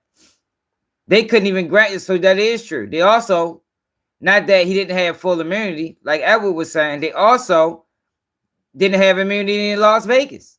So yeah, that is true. Zero evidence whatsoever of any immunity. He has referenced some proffer agreements that he had with other agencies, and certainly that could be the subject of future litigation as to which of those statements are admissible or not admissible. And then the other, I guess, argument is somehow we waited intentionally so everyone else would be dead to charge Mr. Davis with a crime. No, Mr. Davis chose upon himself to publicly confess to a crime multiple times. And that's the evidence that spurred the investigation of Detective Mogg and ultimately resulted in his arrest. Mr. Davis has no basis to complain that he's sitting in that box right now. Fly, where you from, Mr. man? Davis got up there and then even quote once said, I think it's in May of 23, on video, I beat the streets, I beat the feds, and I beat cancer. That was his choice to make. Okay. And when he made that choice, the state of Nevada chose to charge him, and he needs to stand trial Treat for the the charges. motherfucking Decatur, Georgia, man. Yeah, just a quick Oh, rebuttal. come on, Fly. I don't want the court to get hooked up on this corpus delicti. The corpus delicti rule is basically, again, that's in the preliminary hearing stages of the case. The black letter law is this. The law states you cannot have a conviction based upon just his admissions and statements. That's the law. If the state at this point puts on a trial to a jury, and that's Yo, but I ain't gonna lie, yo. Even though I'm sure they dismissed this motion. I mean, well, say they dismissed it, but that is like, how is he going? He don't have how he gonna fight the case? Like, he already admitted it. Like, how can he fight the case? His admissions, that whole trial is illegal. That's a legal trial. It's going up for appeal. It should not happen. They need to have something else, a gun, a witness, something else that puts this gentleman, those three co-conspirators in the car. They need to have a witness to say that the gun was given to, from Mr. Martin to Mr. Davis. They don't have anything. They don't have anything to even prove that my client was in the state of Nevada at the time of this incident. I mean, basically, they have Orlando Anderson, but we don't know if the Crips were here. That's all hearsay that came from the grand jury, and there's no evidence whatsoever. And so without that, we can't put on the trial, Your Honor. We just simply can't. In regards to the delay, again, I don't blame this office, this DA's office in regards to the delay, but somebody made the decision along the way that we are not going to prosecute Mr. Davis. And this office now needs to go forward with that immunity agreement. Yo, see, yo, because the thing is, he told in 2008. Like, yo, why the fuck did they wait to 2020? What is he got, like 2024? They waited to 2024 to charge yo. Like, it got to be some type of strategic advantage to that. So I think the lawyer is hinting on a good point, even though, like, of course, the judge going to deny it, you know, because the judge fucking 75% of the time sides with the state. But it got to be some type of strategic advantage to that. It got to be. Because he been did interviews. He did interviews 2018. So even at that rate, you waited till what? 6 years later to charge him. promises were made by their officer, the state's officer, and now we're just going to ignore that? That doesn't make sense. Immunity agreement from this office, or from the general... From the general immunity that started from 2008 and went to 2009. Like I said, the only reason that... Clark County DA's office made that argument. Was that... No, it wasn't at the DA's office. It was the Las Vegas Metropolitan. That's probably what he fucked up. He probably fucked up by giving more detailed information in his book and in his interviews that he didn't give them at that proffer. That's probably a one and only. That's probably exactly what happened. Because based off the proffer, you gotta give. You know, we just read what a proffer agreement is. You got to give the whole complete truth. He probably left something out in that proffer, which opened the door for prosecution. Probably fucking around with Vlad ass. Police officer, Detective Law. When he said things like, I'm not going to arrest you. Right. And again, like I said, it was not the office. And so outside of us, having an evidentiary hearing as to who made those decisions back then in the DA's office, I mean, my client is just prejudiced because of those decisions. Because, again, everybody waited all these years, and now we have players that are co-conspirators that are just dead and can't, deny participation. And so, with that, we submit, Your Honor. Thank you so much, Mr. Arno. Okay, I'm going to take your arguments in turn. First, the corpus delicti argument. I am going to consider this on its merits, given the Supreme Court's guidance in Diami versus State. I think it's better to at least hear it on its merits. Corpus delicti requires that there be corroborating evidence to support a confession. In a homicide case in the Nevada Supreme Court, as you both said, indicated this would be satisfied by proof of death by criminal agency. So I think maybe an example makes the most sense to explain what this concept means. For example, if I confess that this morning, as I was driving to work, I killed someone on 3rd and Lewis Avenue. All right, now let's say there's no body ever found, there's no video, there's nothing. It's only my... He's probably a fucking new judge. They give... What I learned, and remember I was talking about this yesterday, they give all their questionable cases to new judges. I guarantee she knew. I guarantee... Well, I ain't gonna say I guarantee, but I'm gonna look at. She probably ain't been on the bench more than 5 years. That's what we're gonna look at. I'm gonna find out. What's her name? That makes this crime exempt. Carly Kearney. Let's see. How long has she been a judge? Not that.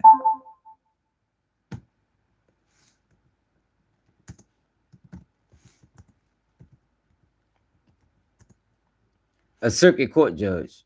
Not just a judge, but a circuit court judge.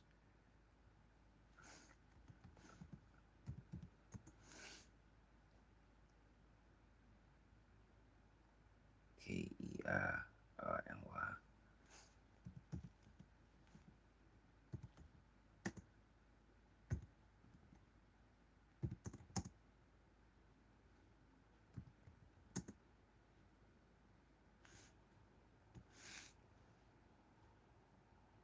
Look, what I tell you, I know it, yo, because that's how they do. Prior to taking the bench, she spent the last 10 years at Clark County Public Defender's Office, including 5 years on the sexual assault team. That's how they do, yo. They give all the questionable cases to the new motherfuckers.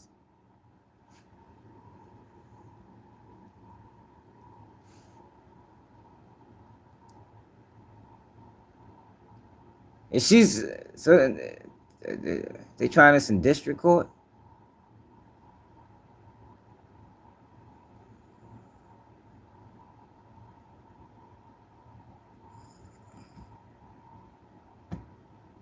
Like, yo, if y'all would have seen how my case was passed around from judge to judge, like, it's like every 3 months I was getting a new judge. However, here, that is not, in this case, that isn't the case. There is corpus delicti because Mr. Shakur was shot and eventually passed away from his injury. An autopsy was completed. His death was determined to be homicide by gunshot wound.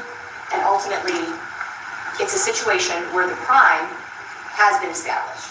That murder occurred because of the body of Mr. Shakur. So I will deny it on those grounds. Regarding the pre-indictment delay argument, as you both cited in the case, there is corpus delicti because Mr. Shakur was shot and eventually passed away from his injury. An autopsy was completed. His death was determined to be homicide by gunshot wound. And ultimately, it's a situation where the crime has been established. That murder occurred because of the body of Mr. Shakur. No, she want to try this case anyway. I mean, she ain't throwing out nothing. I mean, she want the spotlight. She young, only been on the bench for what, going on 5 years in November, man. So I will deny it on those grounds. Regarding the pre-indictment delay argument, as you both cited, it looks like the standard that's laid out federally in People v. Nelson. I'll use that standard. A delay in prosecution that occurs before the accused is arrested or the complaint is filed, so we're looking at a pre-indictment delay argument. That could potentially constitute a denial of the right to a fair trial and due process of law under both state and federal constitutions. And then determining whether prejudice to the defendant has occurred, the court needs to balance the harm to the defendant against the justification for the delay. Here, it's clear that some of the witnesses are now deceased, and there is definitely evidence that has been lost. However, I do find there is a justification for the delay, and a pretty significant one. Uncovering information on Mr. Shakur's murder was ultimately no easy task. There was the interview in 2009, but it's clear that there was, at the attorney's suggestion, Mr. Davis at that time was not. Wow, what are you talking about? We're not from California, Fly. Obscure information and make it very general so that he would not be charged with murder. Because they bring shit to Atlanta. It's not until ultimately the Constant Street Legend book was released in 2018 that Detective Wack then sought to establish the words in the book are actually defendants and to corroborate those things. The prejudice of the death of those 4 individuals that have been identified had already occurred at that time. Additionally, it took the next several years to gather that evidence and ultimately led to the 2023 search warrant of the defendant's residence. After that search warrant was executed, then the grand jury indicted the defendant after several meetings in September of 2023. The defendant has not provided any evidence to establish the delay was intentionally done to gain a tactical advantage or that the prosecution related in bad faith. I don't see that the state really does gain any sort of tactical advantage here. I still think it's a bit of an uphill battle for them given what they have. And ultimately, they can't get complete justice for Mr. Shakur because of the deaths of those other people, including Mr. Anderson, who's the alleged shooter in this incident. And so I ultimately don't see that this is a situation where the state really got any advantage by delaying, and in fact is themselves hindered. And so overall, I'm going to deny on the how she don't, hold up, I gotta hear that out. How she don't see they got an advantage? He admitted to it and there's nobody there. All the people that he put at the scene are dead. So they can't deny that they was, they can't refute his claims. Get complete justice for Mr. Shakur because of the deaths of those other people, including Mr. Anderson, who's the alleged shooter in this. Has not provided any evidence to establish the delay was intentionally done to gain a tactical advantage or that the prosecution related in bad faith. I don't see that the state really does gain any sort of tactical advantage here. I still think, it's a bit of an uphill battle for them given what they have. And ultimately, they can't get complete justice for Mr. Shakur because of the deaths of those other people, including Mr. Anderson, who's the alleged shooter in this incident.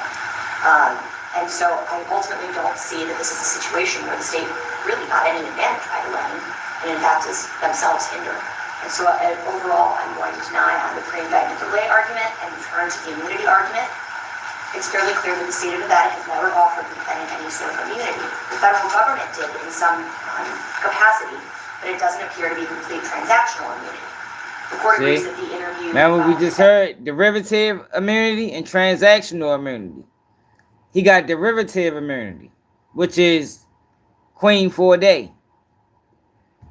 I gave the federal authorities in 1998 and cannot be used against him as per the terms of the agreement. I think that's something that the state also conceded in their motion. However, the defendant has not produced any sort of agreement showing the federal government offered him transactional immunity from ever being prosecuted for this crime.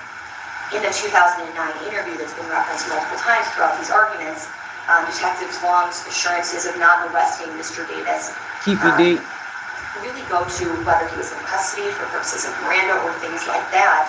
Additionally, he didn't have a warrant at the time, so that was an accurate statement of the law. There's nothing in that that can imply transactional immunity.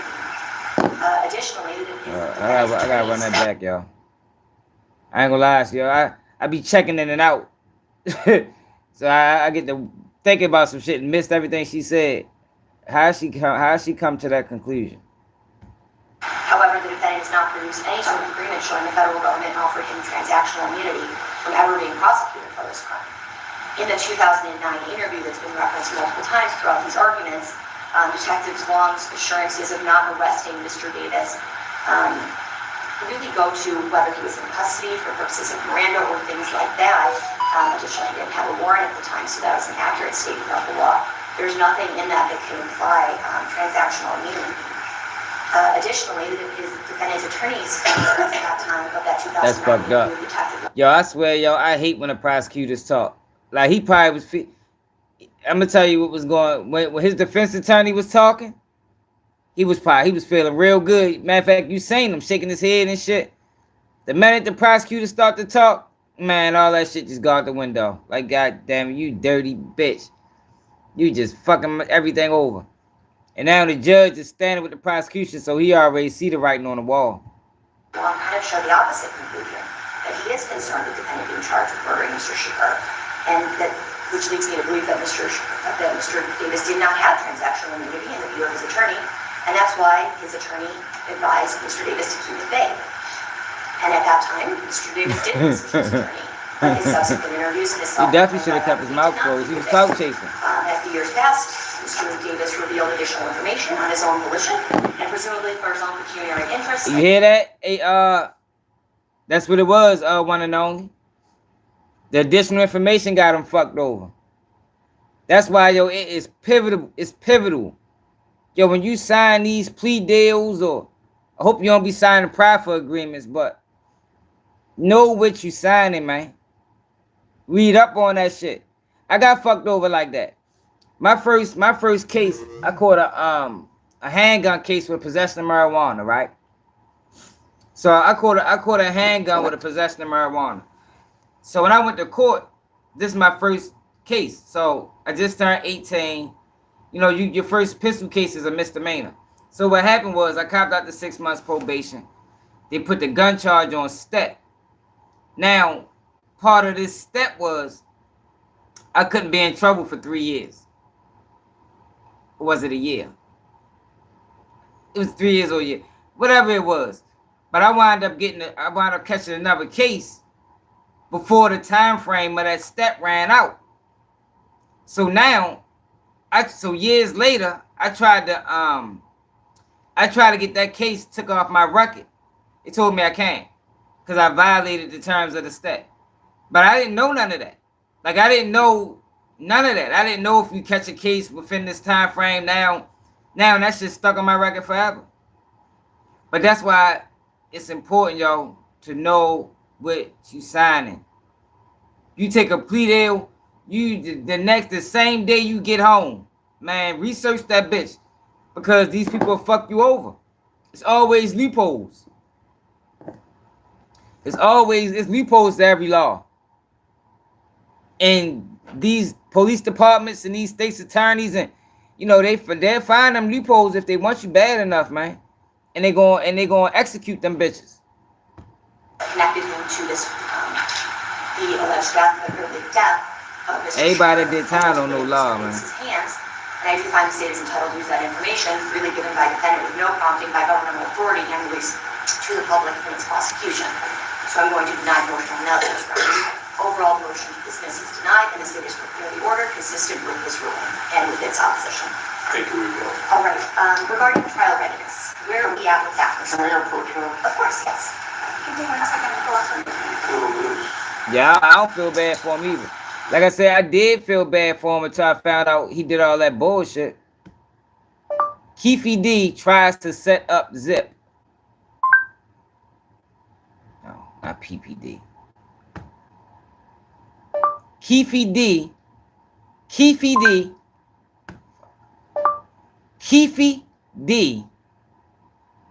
Oh, all right. God damn, y'all hate when I gotta do that shit, man.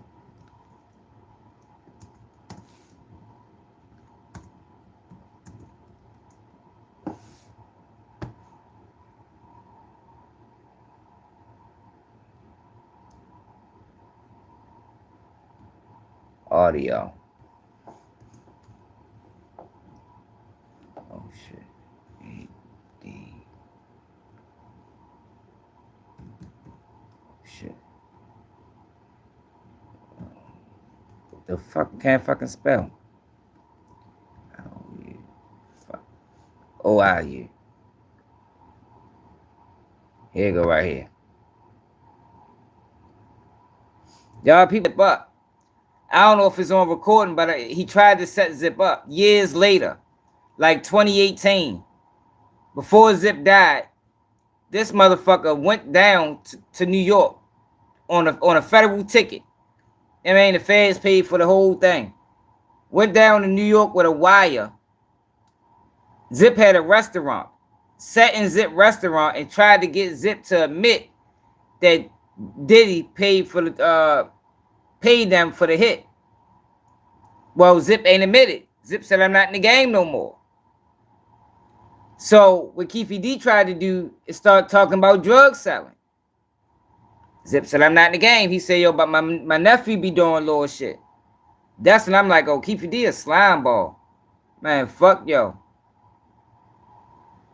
Do with him. See, yo, but this is one of them, yo, the world turned Tupac this way.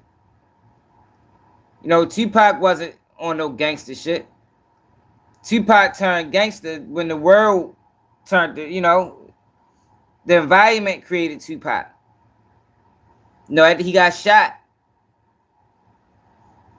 Was arrested less than a month later with Las Vegas postcards in his possession. See, this is the thing, y'all, and this is why I think Wack 100 ended up turning. Yo, they had Death Row under serious investigation, y'all. Serious investigation. It was informants in Death Row. And this is why this Wack 100 guy is so strange. It was informants in Death Row. They was trying to come after Death Row for years after this shit, man. I think Wack one of the ones they flipped. I just can't find the fucking paperwork to prove it. I definitely been looking. We've been looking. And DeAndre Smith confirmed that both he and Brown were in Vegas the night Tupac was shot. With Keefe D and his crew ready to do this, he set out to find Suge Knight and Tupac Shakur. Then we came up Harmon at the Las Vegas Boulevard, and shit. I think Wack got turned after that gun case. Remember, we talked about that already. And if you think about it, that was 2008. The same time Keefe D did this shit. I mean, not this shit, but the same time Keefe D was cooperating. Y'all remember that? When Wack 100 was talking about the Stutterbox situation? And how Stutterbox put the police on him? But I don't think Stutterbox put the police on Wack, because who the fuck is Wack? He's a truck driver. Stutterbox put the police on Wack because they wanted to use Wack to get close to Suge Knight. Wack wasn't no target of no motherfucking investigation. Suge Knight was. Death Row was. And Stutterbox knew that Wack was connected to them boys, man. I'm telling you, y'all. I just can't fucking prove it. But that's what makes sense. They gonna play this. Oh, that audio they just played of that girl, they playing that in court. That's definitely gonna be in court to corroborate his story. Characterize that whole situation. Even in that paperwork, they mischaracterized that situation. And that paperwork, Wack explains that paperwork like he was under investigation. But Wack wasn't the target of that investigation. It was he talked about it. It was two investigations moving at the same time. You had the investigation into the kidnapping of Stutterbox. You had the investigation into Tupac. And they was trying to get snitches. I'm gonna go to this article. They had snitches in Death Row because Death Row was in that time. Death Row was involved in a lot of shit. And during that same time, Wack got locked up with a firearm. Never got charged. He talked about federal paperwork, but he don't got nothing on paper. But he tries to explain those charges by saying, well, I own multiple houses. Yo, that shit don't mean nothing. You're a convicted felon and it's a firearm in your house, and the feds got the firearm. It don't matter if it's registered to your brother, your sister, your mother. You're not supposed to be in that house, not with that gun there. And this is California. He never got charged with it. I think that's when they flipped him. Man. But the target of that investigation was not Wack 100. It was fucking Death Row, man. And I'm going to show y'all. I'm going to show y'all what else was going on in 2008. With Death Row. He looks right at you.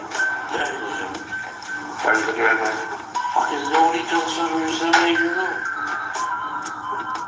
Backing up Keefe D's claim that he and Knight knew each other was a witness who was in Las Vegas, part of the Death Row entourage, who was present during the shooting of Tupac Shakur, who said that Knight stated he knew who the shooters were and that they were... I tell y'all, it was snitches in Death Row, man. It was snitches in Death Row. CW who provided the following information. They had a lot of snitches in Death Row, y'all. I think Wack was fucking one of them. The CW was present in Las Vegas, Nevada, when the shooting of Tupac Shakur happened. The CW spoke with Suge Knight sometime after the shooting.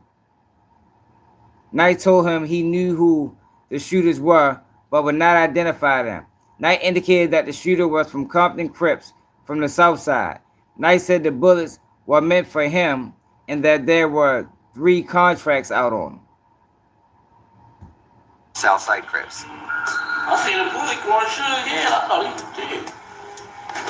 dead. So Tupac's trying to jump in the back seat. And what Suge doing? Investigators. This investigation spanned for years. I don't think Wack was around at this time, but he was around in 2008. Puffy had hired the Southside Crips to kill both Suge and Tupac, and that the Crip who was jumped at the MGM was in the group that had done the hit, and that they originally were going to do it at Suge's Vegas nightclub, but then decided to do it right away instead of waiting. This was exactly the same story that Keefe D told us a decade later. Very few people know that immediately after Tupac is shot and that white Cadillac is fleeing, one of the Death Row entourage, a guy named Alton McDonald, known as Buntry, chases after the Cadillac. Look, Buntry got killed. That's Wissacon's brother. All right, watch this. I'm gonna show you how it all connects. Between the two vehicles, Alton McDonald's car is struck. In fact, within the Las Vegas murder files, there's a document that indicates that Alton McDonald's car had been struck by a bullet that night. As a result... That's what I'm talking about. I think I read this Pete work before, but let me show you what I'm talking about. Yo, Death Row was under investigation for years, not just for Tupac. Death Row was involved in a lot of shit. You gotta realize Suge had them gang members around him. That's why he was so feared. People wasn't scared of Suge because of Suge. People were scared of Suge because who Suge had around him. Look at this.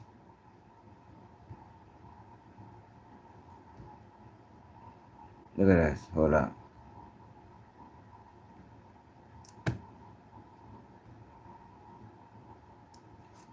Three associates, a rap mogul arrested. Let me read this real quick. Y'all see that clear? It say, in an investigation that centers on the crumbling rap music empire of Murray and Suge Knight, Los Angeles authorities arrested 3 of its associates Thursday on suspicion of conspiring to murder a gang rival. The 3, a former Los Angeles County Sheriff deputy, and 2 alleged gang members, are accused of plotting and kill the rival in a revenge for the death of another Knight associate who was gunned down in April. This arrest came during an early morning sweep in which 175 deputies served search warrants at 16 sites in Southern California and Las Vegas, including Knight's Beverly Hills office and his homes in 3 cities. Knight, the founder of Death Row Records, was one of the most influential figures in the development of rap and hip-hop music, which, well, I don't need to read that. Sheriff's officials said Thursday that Knight is not a suspect in their investigation, which focused on a string of alleged gang killings. Like, yo, they was on them boys' heels, man.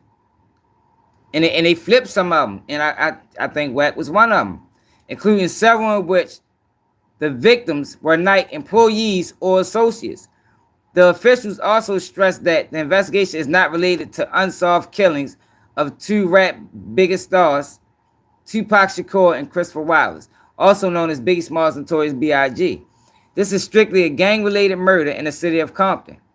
Thursday's sweep led to the arrest of former sheriff deputy Cordell Dupree Knox, 37, along with reputed gang members Michael Payne, 25, Theodore Kelly, 29, authorities said.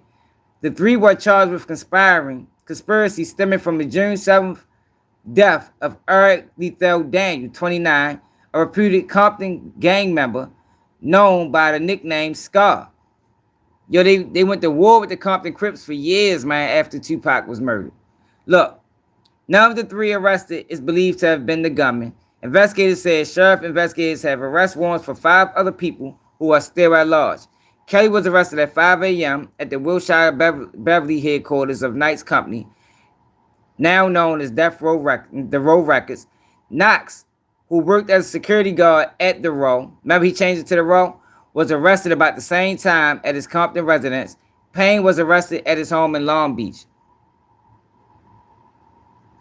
All right, look. The 2 other men, Daryl Smith and Deshaun Lacey, were arrested Thursday on unrelated drug possession charges, sheriff officials said. Small was arrested at Knight's office, Lacey at his Compton home. It was Small's second arrest in a month, the first person on a weapons charge after what sheriff deputies described as an attempted drive-by on an Inglewood street in late October.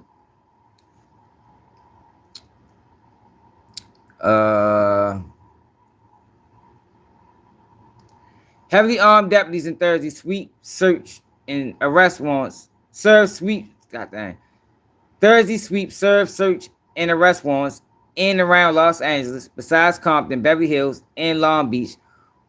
Warrants were served in Malibu, Lakewood, Paramount, North Hollywood, Linwood, plus Las Vegas. Sheriff officials said they employed the department's SWAT team because of the suspect's history of violence. All right. In addition, a 9mm handgun was recovered from Knight's office. However, he added, it's not the 9mm related to the Daniel shooting. All right, here you go. Let me get this to part. Investigators believe Daniel murder resulted from a rival between 2 factions of the Blood Gang in a revenge for the killing of Alton Buntry McDonald. This the same one that was shooting at them boys for killing Tupac. That's what's the calm brother? The one they said a rat. Y'all know I can't never remember his name. What's the rat? The blood dude that be doing interviews, that be hanging with Reggie White. We are searching for evidence related to a murder and conspiracy to commit murder. Knight was not in his office Thursday and did not return calls seeking comment. McDonald is one of several members of Knight Inner Circle who have been killed in recent months. The most recent was the Row employee Henry Hendog Smith, gunned down in the afternoon. Yo, they had informants, I'm trying to tell y'all, man, and Wack was one of them. A task force of federal and local enforcement officials has been looking into these and repeatedly retaliatory killings, primarily involving members of 2 Bloods factions, the Mob Pyrus, Mob James. Buntry is Mob James' brother, and the Fruitown Pyrus. So look, now you go back to this interview. 4 Bloods who participated in the Las Vegas altercation were Alton McDonald, Trayvon Lane, Rogers, Neckbone, William and Aaron Heron Palmer. Of these, Lane was later sent to prison for his role in the drive-by shootings. Williams was jailed. Like, y'all. Suge Knight had a lot going on around him, man. Let me show you. Let me go back to that interview I was talking about.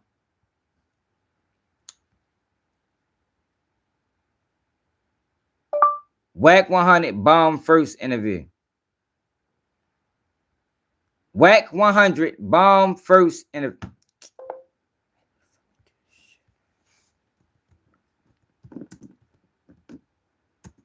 Like, listen to his story, yo. This story is bullshit.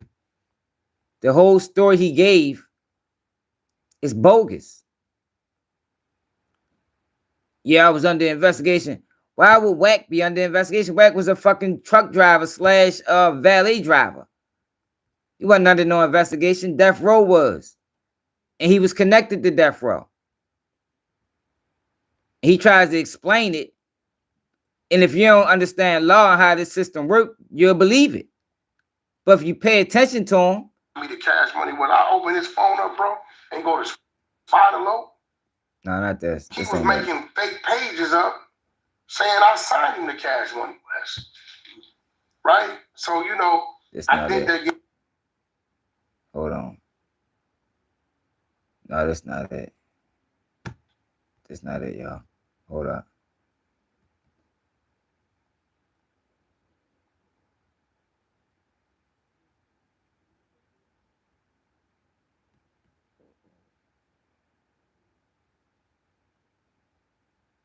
Fuck is that interview at? They took the shit down after we broke it down the other day.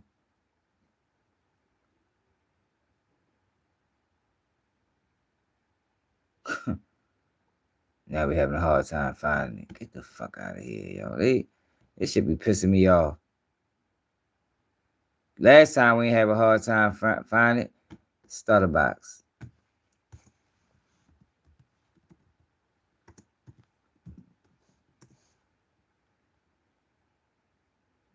Oh, here you go, right here. Now listen to this story, y'all. Listen to this story. Telling he was the target of an investigation. Why the fuck would Wack 100 be the target of an investigation? Man was a truck driver. You ain't no fucking target. They wanted to use him to get the Suge Knight. And that's what the fuck they did. One thing about him, he gonna side with what's right. So, you know, on these shows. And from that, I just continue to grow and grow and grow and do other things for him. I listen to him. And Jimmy goes to jail. Interscope drops game. And the mother company he signed to, which is Desperado Records, still I won't go, but I got to get my same cut. So I was pretty much cut out of TB Cordo 7-8 of his homeboys. There you go. And line them up until I knew the end I won't go, but I got to get. Here you go, right here, y'all. Listen to this story. So I was pretty much cut out of the deal because it's the only way it's going to happen. So I took that lick. From that came Year the Wolf. Once we got that, put closure to that, then it was directly with me. And that's when you got documentary 2, 2.5. Okay. Is that why, like, on Jesus Piece, Baby calls, it says this is the last one and then your cash money? Yeah, that was, all that was supposed to happen. Okay. Can you talk about the situation that you have that's ongoing with Stutterbox? I know Greg is working on getting us the either audio or the. Yeah, I talked to Reggie today. He said he'd been in talks with Greg. I guess Greg got some of the audio. I guess Stutterbox was telling. You know, it really not an ongoing thing because it's like I'm kind of like a victim, but I'm not. I survived it. But it just lets me know the route of the streets. Everybody in the streets knew that situation. Everybody in the streets watched that man go to CCB Cordo 7-8 of his homeboys and line them up until I knew the inner workings of it because we was neighbors. So I knew when the car got shot up, I knew all that, what was going on. I just didn't know he had went to the police. I didn't know that I didn't know he was a working informant. For the feds initially, and the feds, I believe, then referred him to LAPD, which was Greg Caicos. I was always a target. I didn't come to know about Greg Caicos till after my door was kicked in, my wife was handcuffed, and they took a bunch of my files down to the Wilshire building, the federal building, right? I guess the initial case, from what I understood, was the investigation of the murder of Biggie Smalls, which was being handled on the Fed side. And I think the feds kind of like joined forces with Greg Caden's LAPD special units, right? So I think a lot of federal funding and federal buildings and was being used, which I know to be true, because it would be times the Stutterbox would call me. Like one time, he called me to meet him at Stevie's on Ventura Boulevard, soul food place, right? So I get in there. I don't know, he got these 2 chicks with him, but Stutterbox always got women with him. He like, yeah, these 2 chicks, she from New Orleans and she from whatever they here, they just want to holler at us, they cool.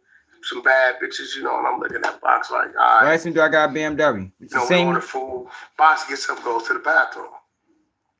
When he goes to the bathroom, the one chick says, from the one that says, yeah, we was hit to buy 5 keys.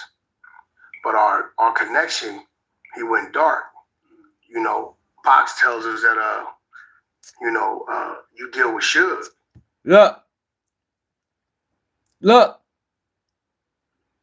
He's telling the story like he's the target.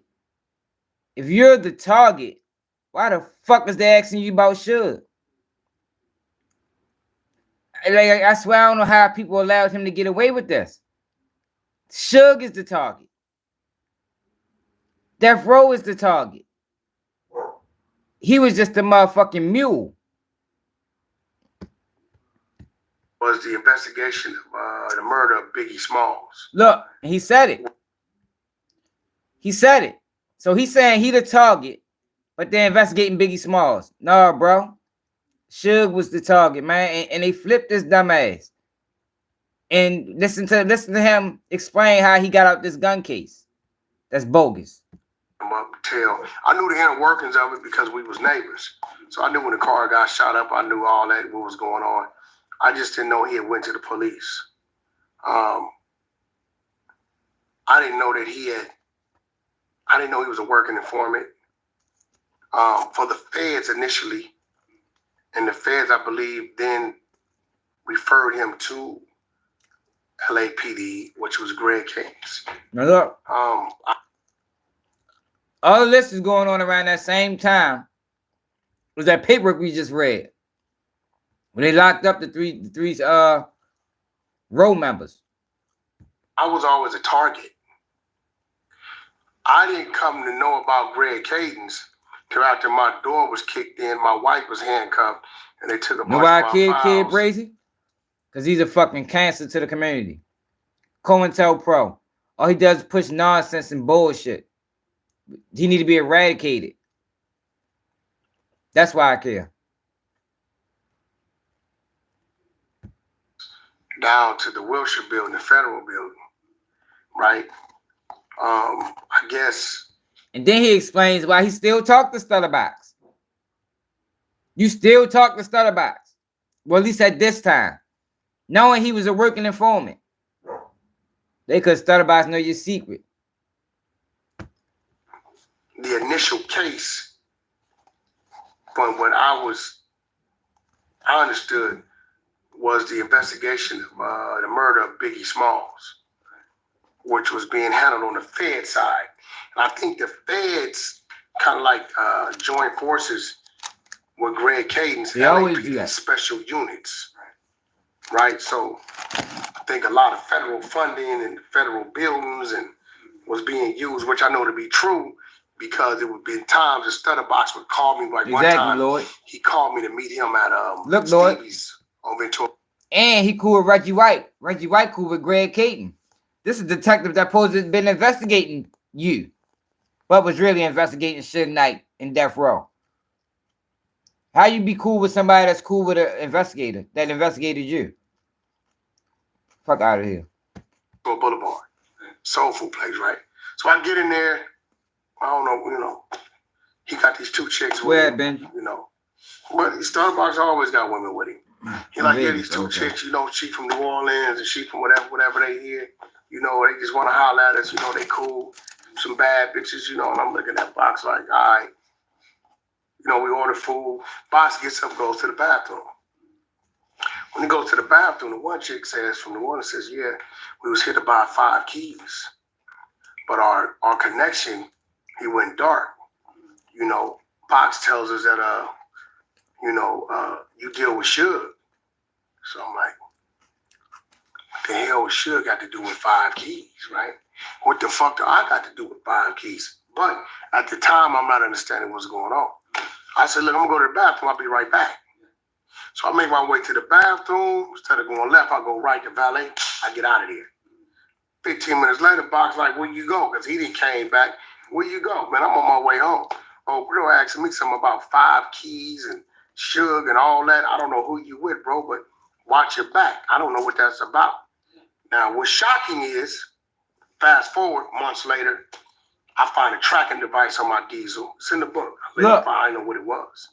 I call my company. I'm thinking they put something on my diesel, trying to monitor my driving versus my logbook. Right? They're doing all this because they try to get close to that. They're trying to get inside death row. It was informants in death row, man. And this my mechanic that still works down there today will verify this. I called him on the phone. Hey man, pissed off. Can you put something on my, on my truck? He's like, I don't know what you're talking about. Call local police department. Whole time, Craig Cadence is listening to the wiretap. So I guess they was able to see where I was at, call ahead. So when I called, the police department gave me this mumbo jumbo. Oh yeah, they've been doing that. The trucks in the area. Who the fuck called the police department? Leave it there. We're gonna be on the way. This, that, and other. I don't know about it. I'm still in the dark. Who does that? Right. So this when the light came on.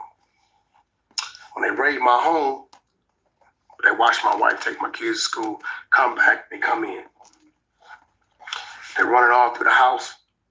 They don't find it. They find a firearm that's registered to my wife. Right. Greg thinks his leverage is, well, Wack lives in the house. He's an ex-convict. You talking about leverage? Right? He's supposed to be around firearms.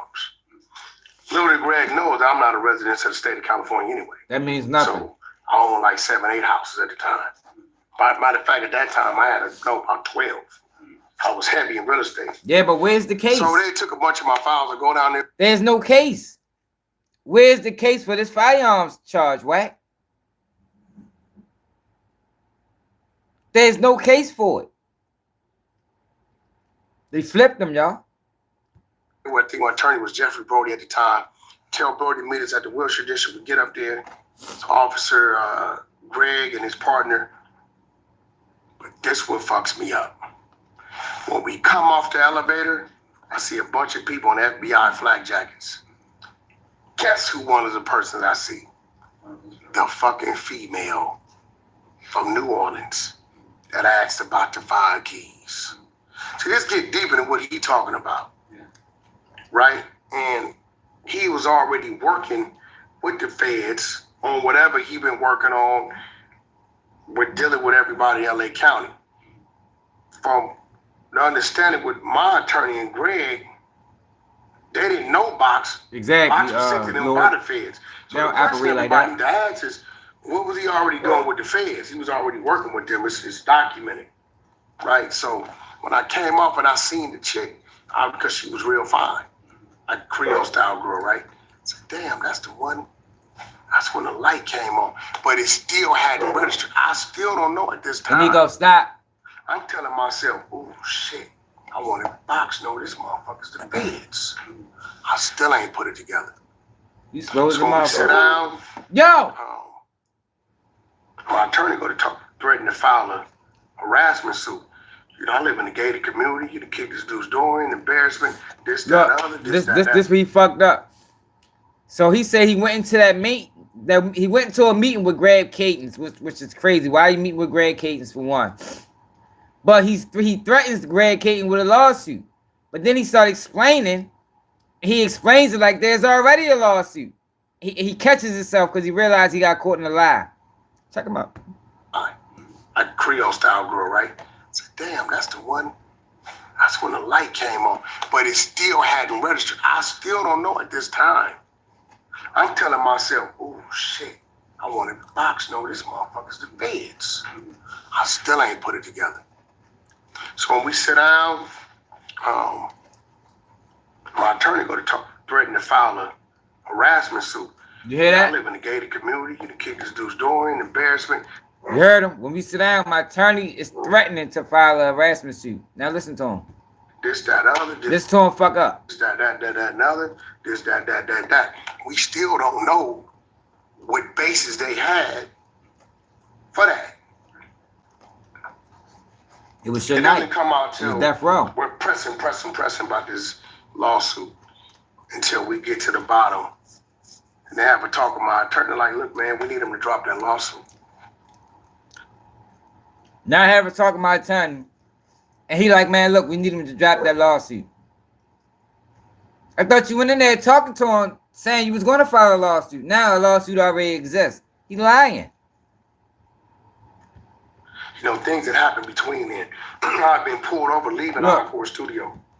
Now he got to say, hold up. Oh, I mean, you know, things happened before then. So now he got to explain why a lawsuit already existed. Because he just said he went there and he threatened him with a lawsuit. This, that, other. This, that, another. This, that. We still don't know what basis they had for that. It doesn't come out till we're pressing about this lawsuit until we get to the bottom. And they have a talk with my attorney like, look, man, we need him to drop that lawsuit. You know, things that happen between then. I've been pulled over leaving Encore studio, game studio, right? Searched, cuffed up, ran through my car, didn't find nothing. I go to Burbank Police Department. I memorize the license plate number of the vehicle. So y'all made to file a complaint, harassment, this, that, another. Got my attorney on the phone, this, that, another. He memorized the plate on the vehicle. Get the fuck out of here. You got a photographic memory. Nigga lying. Now he's going into all the things that happened as to why he already filed a lawsuit. But he just said he went there telling them that he was going to file a lawsuit. Like, they both can't be true, Wack. You couldn't already have a lawsuit existing and then went there threatening to file a lawsuit. Like, both ain't true. He lying, y'all. He got caught with that pistol and they flipped his dumb ass. Because he don't. Right? You can go pull this shit up. I'm pretty sure it's a case number it is. Right? You got a photographic memory? They're like, I give them the license plate to the vehicle. They said, don't make sense. That's definitely LAPD vehicle, not ours. They offer offers like off of San Fernando in the LA area. Go to this address. I get to the address. I'm in there like talking my shit to the whoever the watch commander is. And they like, we don't know what most they're people talking do, about. y'all. Like, now that's a stretch. This license plate is registered to your police department. They pulled me out, searched my vehicle without my consent. At this time, I'm oblivious to this shit. All this is box. Right? They trying to catch me dirty. Right? They already caught him dirty. They already caught him dirty. They trying to catch him dirty to flip him so he can set up Suge Knight. So he can not, it ain't even necessarily gotta be Suge Knight. It's death row. It's gang activity going on in death row. You hanging with them guys. He's a truck driver. That's how they do it. He's the weak link. He ain't active. He the truck driver. Similar to like a 6ix9ine case when they flipped the limousine driver. Y'all remember that? We watched that video the other day. When they flipped the limousine driver. Had him riding around in a car that was bugged. He was the weak link. What walks in the door? The two fucking officers. It's like 2 in the morning. I said, that's them right there. So even Greg says, he's like, yeah, you was a different type of animal because who memorizes a license plate number? Right? So I didn't know until Greg was like, look, man, you got this lawsuit on us. We don't know nothing the fuck about you. We don't want to know nothing the fuck about you. Now the lawsuit on him. These this nigga, I can't believe people let him get away with telling this story, yo. Like, how did people let him get away with telling this bogus ass story? Now Greg is talking about a lawsuit that he filed. But earlier in the explanation, he said he went into the meeting and threatened them with a lawsuit. Do y'all see the inconsistency?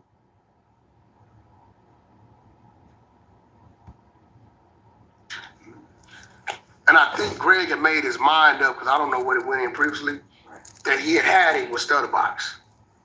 So he telling me, like, yo, this dude right here is the one put us on you, this, that, another. 90 frames. Shot. Because I'd never had discussions with Stutterbox about my trucking business, what I did. He would always call and tell me, yeah, my homeboy Baldhead, some dude named Baldhead. My homeboy Baldhead drive trucks. But what, he don't make no money like that. He's still struggling to do this, that, and other. So I think in his head, he like, how this dude living behind the gate with me? It ain't no case number, bro. Mercedes-Benz, his kid is going to private school. I tried to look it up. I think in his head, like, okay. Try to look it up, yo. He don't have nothing filed federally. Nothing. Only thing you can find on him is what the fuck he had? He got sued. Him and Blueface got sued, and he filed bankruptcy. That's it. Nothing else. He put together his own little thing and says, he's asking, where you going? Oh, down there by TJ. But it's a city called National City where the car carrier boats dock.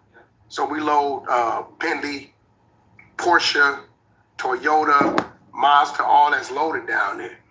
Right? And he was like, where you headed? Oh, man, I'm going northwest. It was a great run. Niggas need to ask what happened to that gun case. Great run, right? So I think he put all this in his head that, because he knows some truck drivers, he would always reference some dude named Baldhead from his neighborhood. I don't know the dude. Man, he don't make that kind of money, so I think in his head, he's like, this dude doing something. If you on Clubhouse, you need to ask Wack 100 the next chance you get. Hey, Wack, what happened with that gun case you caught when you said Stutterbox put the police on you? What happened to it? How'd you get off of that gun case? Why you were never charged? It should be something in the computer that say you was at least charged. And he fed him. He didn't even snitch, he lied snitch. That's a different kind of snitch. You had to go to get the California shit, but that shit a little harder to get. And told it to the police and put them on me. Right? And that's there it came. But Reggie told me working on getting some tapes and stuff, because he's very adamant about what he did or didn't do. Everybody in Los Angeles, the fact that he could sit there with Spotaloke and whoever this other little dude is that don't know how to talk, I don't know this little dude. And they say, yeah, we know you told on the homies, but that's cool. He says nobody went to jail. Well, I'm confused. In CCB court, them 7 dudes got on the county jail bus and got transported to downtown and came out of the back in LA County jail jumpsuits. They fought that shit down there 9 months. What does he mean nobody went to jail? They was in jail for this case that you pointing the finger at them on. Yeah, see y'all, but this the confusing part. What Stutterbox had going on is separate than what they was investigating Wack for. Well, not Wack. They wasn't investigating Wack. Wack was a truck driver. Wack wasn't doing nothing. But they was using Wack to get close to death row. Stutterbox had some old other shit going on. That's what really happened. That's what makes the most sense. Because how are you involved in this? How are you involved in this? He tries to trick people by saying he was the target. But if you go back to the conversation, if you was the target, why they asking about Suge Knight and death row? You wasn't the target. You was the rat. You was the CI. But not initially. Initially, he just was the weak link. We can go through him, get close to Suge, get inside death row, take him down. Right? What you mean? The only reason why they beat prison is because they was able to line you up, make you perjure. But that don't matter. It don't matter if it was registered to his wife. He's a convicted felon. You ain't supposed to be in that house. You ain't supposed to be next to that firearm as a convicted felon. A lot of people go to prison for that. A lot of people go to prison for that. That's a charge. And they got this investigation going on. he said he thought he wanted to use that as leverage. That's what he said. But he tried to explain it by saying, well, you know, I don't live here. I'm not even a resident of California. That don't mean shit. You don't got to be a resident of California to catch a case in California. The fuck that mean? That don't mean nothing. Yourself on the stand and claim you wasn't a fucking informant, and in walks Greg Cadence, which I orchestrated that with Mark Stevens and my attorney. The only one came from that. You dropped the shit, we dropped the shit. And that's what I'm saying, Crapper. Look, then he's talking about Greg Caden did a favor for him. Listen to him. And they say, yeah, we know you told on the homies, but that's cool. He says nobody went to jail. Well, I'm confused. In CCB court, them 7 dudes got on the county jail bus and got transported to downtown and came out of the back in LA County jail jumpsuits. Listen to him. They fought that shit down there 9 months. What does he mean nobody went to jail? Greg Caden owed them a favor. They was in jail for this case that you pointing the finger at them on, right?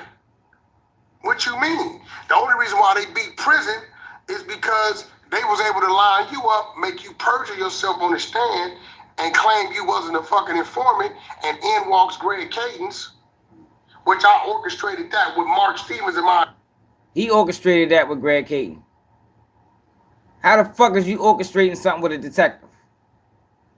Attorney, the only one came from that. You dropped the shit. The only one. Greg Caden's owed them one. Wack 100 on Pyru. A Los Angeles detective owed him one. For what?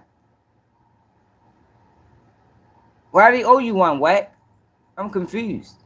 We dropped the shit. I used it for that to help a certain individual. He don't want to name the name. My attorney had the attorney put Greg Cadence and Mark Stevens together. They put that together to Ag's box on stand. You go pull the paperwork. Have you ever been a confidential informant to work for the LAPD, the FBI as a known snitch?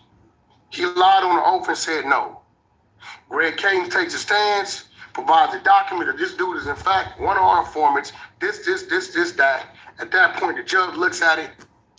He perjured himself.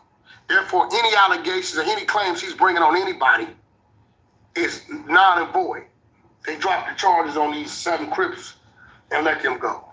So in a sense, this Paul Roof freed the Crips.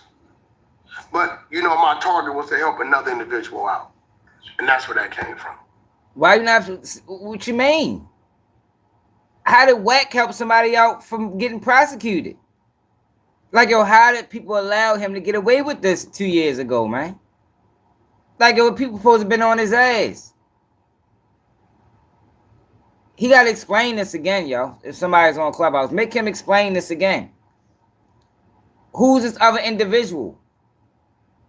Why you not saying, you saying everybody else's name except for this other individual that Greg Cadence owed you one on? This man's a fucking agent, telling y'all. And all this, you ain't got to talk about it. Go to CCB court. You can use the main dude's name, Liddell Ross, Robert Ross, the people, which is the DA side, versus Liddell Ross. That could be a controlling document at CCB court. Pull that up, and you'll have all the transcripts. Or go to Google and put Robert Ross. Yes, yeah, but that's not. He's not involved in that case like that. And that's how he confuses people. That document is not gonna get you anything on him. That document is about Stutterbox. He's not involved in that case. He was involved in death row. The taking down of death row. Death row was involved. That article I just read for y'all. This article I just read for y'all is around the same time all of that shit is going on. This in 2000 and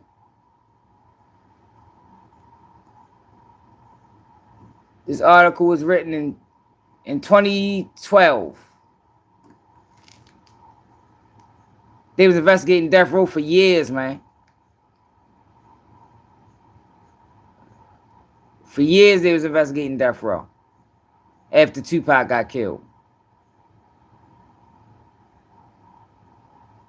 Look, you had a drive-by shooting in 1997.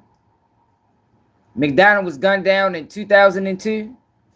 It was a lot of death around death row, man. A lot of people was losing their life, and they wanted in. And I can't prove it, but I think Wack was working. Stutterbox calls Wack 100 a snitch. Stutterbox. Starbucks. That should be working sometime.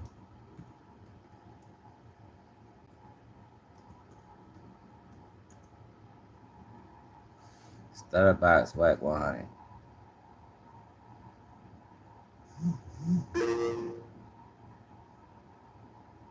The extortion attempt against Shaq that Wack 100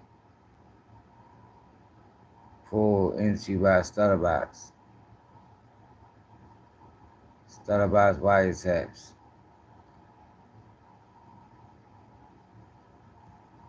What is this?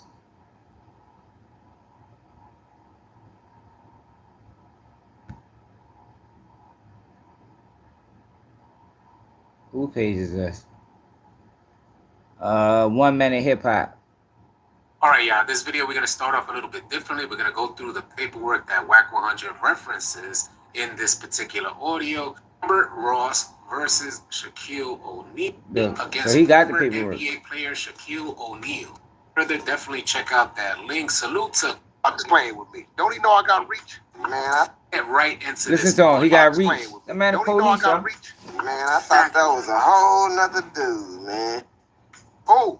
I thought it was when I seen that YouTube video. I'm like, man, is that a different dude coming with this? Because I knew the story. No, this is right here. Bro, listen to me. He said I'm all through the paperwork. You know how I'm all through the paperwork, T? The motherfucking wiretap he put on me. So my conversations or whoever I'm talking to, you know what I'm saying? These niggas is weird, bro. Well, you best believe one thing about Wack. They hate me so much because I'm winning. And they can't. They love me when they think I'm gonna do some business with them. I don't give about what your politics is or where you're from. Do what you're gonna do, and we just be doing to each other. Let me tell you something, bro. Out here in Los Angeles, or if they got work on it like me, if they got anything on it like me, oh, it's coming to the light. 20 years late. It's coming to the light. They is not withholding none of that. They didn't call all my homies. Man, we know this. We be like, man, I go to jail with Wack. You coming back from the substation. He always took the case. All the bodies that wasn't his. He ain't lying. This is the whole thing with dude. You can, bro, if you go to your Google, put in Robert Ross, ROBERT, ROSS, VS versus Shaq, SHAQ. You gonna see all the snitch paperwork pop up right there. Robert Ross is Stutterbox. You're going to see his picture. You're going to see everything pop. Been on Google for years. Just don't know it's there. What I'm talking about is right there. So you know that in Snowfall, Uncle Jerome is playing the role of Stutterbox. He pulls up in the Rolls Royce, watching me for 9 months, tracking advice from me. From here to here, them people spent $300-400. Police don't know what they want to talk to them about, and tells them straight up. I got this dude who close to Suge Knight. It's Suge, you pinch him. He'll talk on Suge. He moving drugs. I told y'all. See, you see what I'm saying? I never heard this before. I told y'all. Suge Knight was the target, man. And that's what happened. That's what happened, man. So that story that he was telling was bogus. Yo, you don't have to lie, man. If you ain't have nothing to do with it, why lie? Why he didn't tell the story on Bomb first? He said he was the target of the investigation. I knew it was Suge Knight. And he did flip because he got caught with that fucking pistol. Night is Suge, you pinch him, he'll talk to him about and tells him straight up. He pulls up in the Rolls Royce to the police. Police don't know what they want to talk to him about and tells him straight up, I got this dude who's close to Suge Knight. It's Suge, you pinch him, he'll talk on Suge. He moving drugs to his trucking company. From here to here, them people spent $300,000-$400,000. There go the lies. He keep throwing the drugs in there to make it seem like he was the target. He keep trying to, Wack wasn't moving no fucking drugs, man. Wack is that man was a truck driver. That's it and that's all. Watching me for 9 months. Tracking device on my cars, wiretap, trying to follow me in my diesels. Came to my house, cuffed up, handcuffed my wife for a couple of hours, raided the house, didn't find nothing. I didn't know who it was. Listen. They ain't find nothing. He lied again. He lied again. In the Bomb First video, they found a gun. I'm telling y'all, man, that's what they flipped though. I just can't find the paperwork. Why is he lying? They flipped him when they found him with the strap, man. He been working for him 8 cents. That's how he able to get away with that play with Jay Reed. How do nobody go to jail? How do you beat somebody with what looks like a firearm? Strip them. Nobody goes to jail, even though we know it was fake. But still, we wouldn't be able to get away with that, y'all. We wouldn't be able to get away with beating somebody up, stripping them, even though it's staged. We're gonna at least sit to 30. We're gonna at least sit from 30 to 90 days. At the very least, that's how long we're gonna sit. Until they figured out everything was staged and it wasn't real. We probably still get charged with something because they stripped the man naked. So they're going to charge us with something. But for those guys to be able to pull that off, even though it was fake, and nobody go to jail, that shows you the proximity that they have to law enforcement. Because I'm sure law enforcement called them. I'm positive they called them. Like you heard them say, not many people hate Wack in California. Do you know how many people sent that video to the LA County Sheriff or the LA County DA? And nothing happens. Come on, man. It's obvious, man. I'm telling you, they flipped that man. It's a goddamn shame motherfuckers over there politicking with him. It's a fucking informant. That's why he pushing that snitch shit into the community like he doing. I told you when I left the penitentiary, they said, Wack, watch your backside. I said, my gangster gonna be my gangster when it comes to survival. But my only defense I got for these is not to do nothing dirty. This is why I don't care. See all this shit I got, this it gotta be. Yeah, you're right. I'm definitely doing something, but I learned that clean work pays off better than the dirty work. It may take a little more time, but it pays off. Let me pause the audio real quick. There's an ongoing issue between Wack 100 and Study. Yeah, but you're doing dirty work right now with that bullshit you putting out. You are doing dirty work. It's not clean work. Them fucking plays he running, there ain't nothing clean about that. That's dirty work. Surface, but as of yet, phone been tapped. Because you know after they tap you, I done got broke that your phone been tapped. The light. Let me know your thoughts on that. I'm gonna let this audio continue on. Any letters I done got broke that your phone been tapped? Because you know after they tap you. Yeah, they gotta check because they looking and thinking I'm doing something. They gotta be doing something. It ain't even tapped. Not him though, yo. He confusing people by telling y'all that he's the target. And he just told you it was Suge Knight. The man double and triple talk. And I call it lie snitching. Because he flat out lied on you. He lied with the snitch. Like, you know what I'm saying? Yeah. Like, he flat out. I got people in my family that ain't even allowed to come to my house because they hustle. Unless it's Christmas or Thanksgiving, you can't come over here. Look how scared he is. A person that moves that way, it'd be the same person that'll get the fire put on them and fucking and fold. They can't even come over your house because they sell drugs, bro. They can't even come over. Crazy that the Fed officer who wrote the book, he gave you your credit. Like I gotta give him respect. He's a great entrepreneur. All he's legit. Dude told my attorney. Greg Caton gave him credit in his book. Get the fuck out of here, yo. If y'all can't see this man as a fucking informant, then we just blind as people. Like, we walk around with a motherfucking curtains over our eyes. When they pulled up my prison file, my gang files, and all this, knew he had me on something. He said, I'm the only Indian investigator. Damn. And came out with nothing. You know what I mean? We're trying to get me to do dispensaries out there. Hey, listen, as long as... But they caught him with the strap. If you go back to the last video, they caught him with the firearm. The Fed say it ain't legal, I ain't with it. I do a branding deal with you with my artist. As far as me being part owner, I ain't with it. That's a fact. Because I understand the minute I take that money and go buy real estate or a strip mall, if they want it with me, that's money laundering. I don't give a how you cut it. So how I eliminate it, I just don't with it. Yeah, If Fed. It's obvious. Is doing something illegal to generate revenue. We can talk what's up, but we can't do no business. You can't bring me no bag of money to invest nothing in me. You got to bring me a cashier's check or a wire. I don't give who you is. You can't bring that man working, man. That shit's so fucking obvious, yo. If people don't want to realize it, they just fans of him. But if that shit is so obvious to me. Straight up, he said, if the feds ain't with it, then I'm not. Yo, he the police, yo. It's obvious as a motherfucker. It's obvious, man. They flipped his ass, man.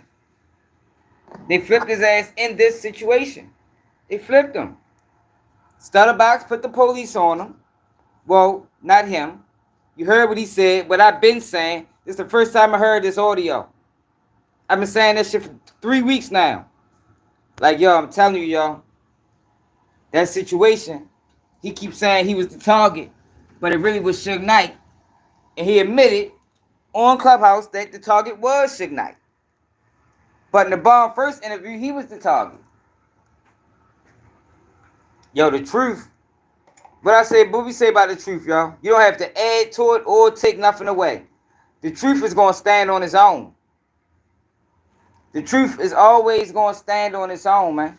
You don't have to add nothing to the story. He keep adding shit to the story and taking shit out the story. That lets you know that he lying. That's always a telltale sign of a lie. Like whenever you beefing with your girl or your significant other, and you accusing them of something, and they telling the same story, it's a good chance that they telling the truth. Because the truth ain't going to change. And like I said, you don't got to add nothing to it. You don't have to take nothing away. It's going to stand on its own as facts. Yeah, it goes. It's so obvious, y'all. And what made me even start going down this road was that fake ass play that they ran. I'm telling y'all, we wouldn't be able to get away with that. Fake or not. Fake or not, we would not be able to get away with beating somebody up, stripping them, and it go viral with millions of people saying it. Man, we'd have been locked up by the morning. At least for 30 to 90 days. Until we prove our innocence. But for them to be able to do that and nobody goes to jail, it's obvious that the man got some type of connection with law enforcement. And then when you go back into this case, hit that like button, subscribe to the channel, yo, hit the Cash App, donate platform if y'all can, man. When you go back to this case and you hear him switching up the details, it's 1 + 1 = 2. And man, you're not always gonna find paperwork. I'm sure, and that's why he always say, man, look it up. He know it ain't no paperwork on him. He know it ain't. If it was, that shit then Ben got scrubbed off the internet. Especially when they decided that he was gonna be who he is. That man got handlers. This is the same man that went to court on behalf of a movie company. Let a movie company crash him out. He went to court on behalf of a movie company to steal Keefe D life rights. Like, oh, come on, bro. In exchange for a bail. Like, we don't do that type of shit to each other, man. That's not how we operate. That's like some Jewish practices. I mean, we don't pull them type of moves on each other, cause we know, yo, you don't kick a man while they down. I mean, you don't wait till a person get to their lowest and then try to capitalize off their lowest. Like I said, you don't. If a person if one of your friends or somebody get kicked out their house and they need $1,000, then you're not gonna tell them just because they're in a desperate situation. Yo, look, if I give you this 1,000, give me back 10. And we don't operate like that, y'all. That's not how we do, y'all. We don't do that type of shit. Just because you know they desperate, you know you getting over. You know they're gonna be like, all right, yo, fuck it, yo, because I get, I ain't got no other choice. I get put out tomorrow. No, man, that's them Jewish practices. That's that shit that he learned from them motherfuckers, and he used to manipulate the people. Yeah, the loose incident. Ghost. Why ain't nobody questioning that? Like, nobody's questioning how he ain't never get locked up. And you notice how quick Jay Reed was like, I'm just gonna sue. Get the fuck out of here. You just gonna sue. Let me tell y'all something for people that don't know. Yo, you don't need to press charges. They don't. The state don't need you to press charges when it's on video. They got the evidence. Right, because it was a play. It wasn't real. It was a play.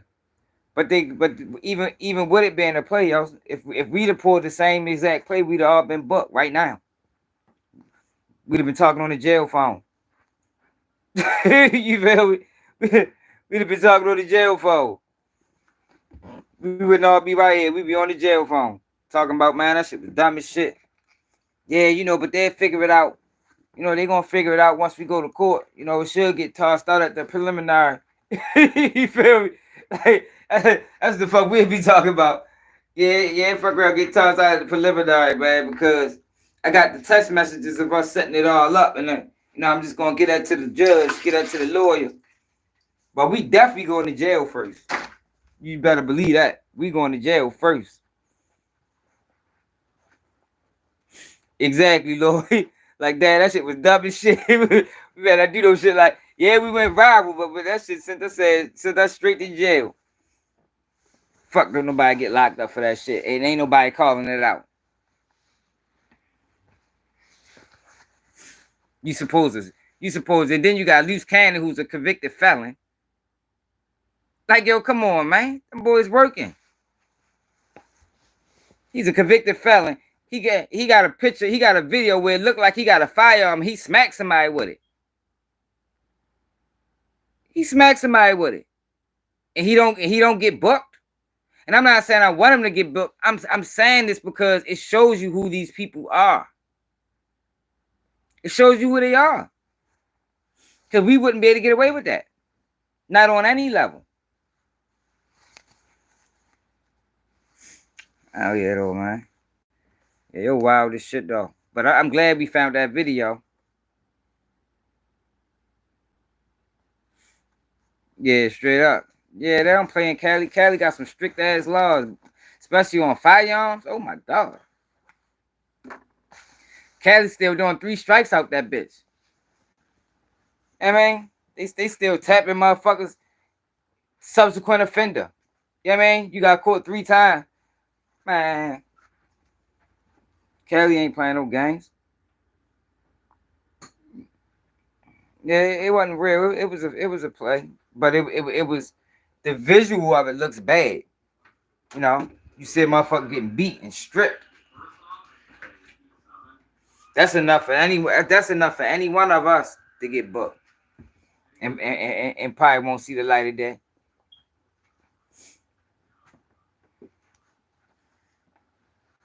I just be trying to open people's eyes to what's going on, man. Like I don't like these guys playing on us. Like they playing on us for fucking, and they getting rich while doing it. Meanwhile, people that's out here that really got a message and really putting in work is getting overlooked because these fuck boys want to play on the internet. I don't respect that shit. I don't respect it. Right. They're gonna hit him with something. Like that's what I'm saying. Even once they was to prove that it was a play, they still gonna hit him with something. You know what I mean? You gonna get hit with something. You ain't getting off scot-free. You was not getting off. You was not getting off from that situation scot-free. Ain't happening. But y'all. Make sure y'all subscribe to the channel if you're new. You know, I gotta get these kids to school tomorrow. They got fucking 2-hour delay.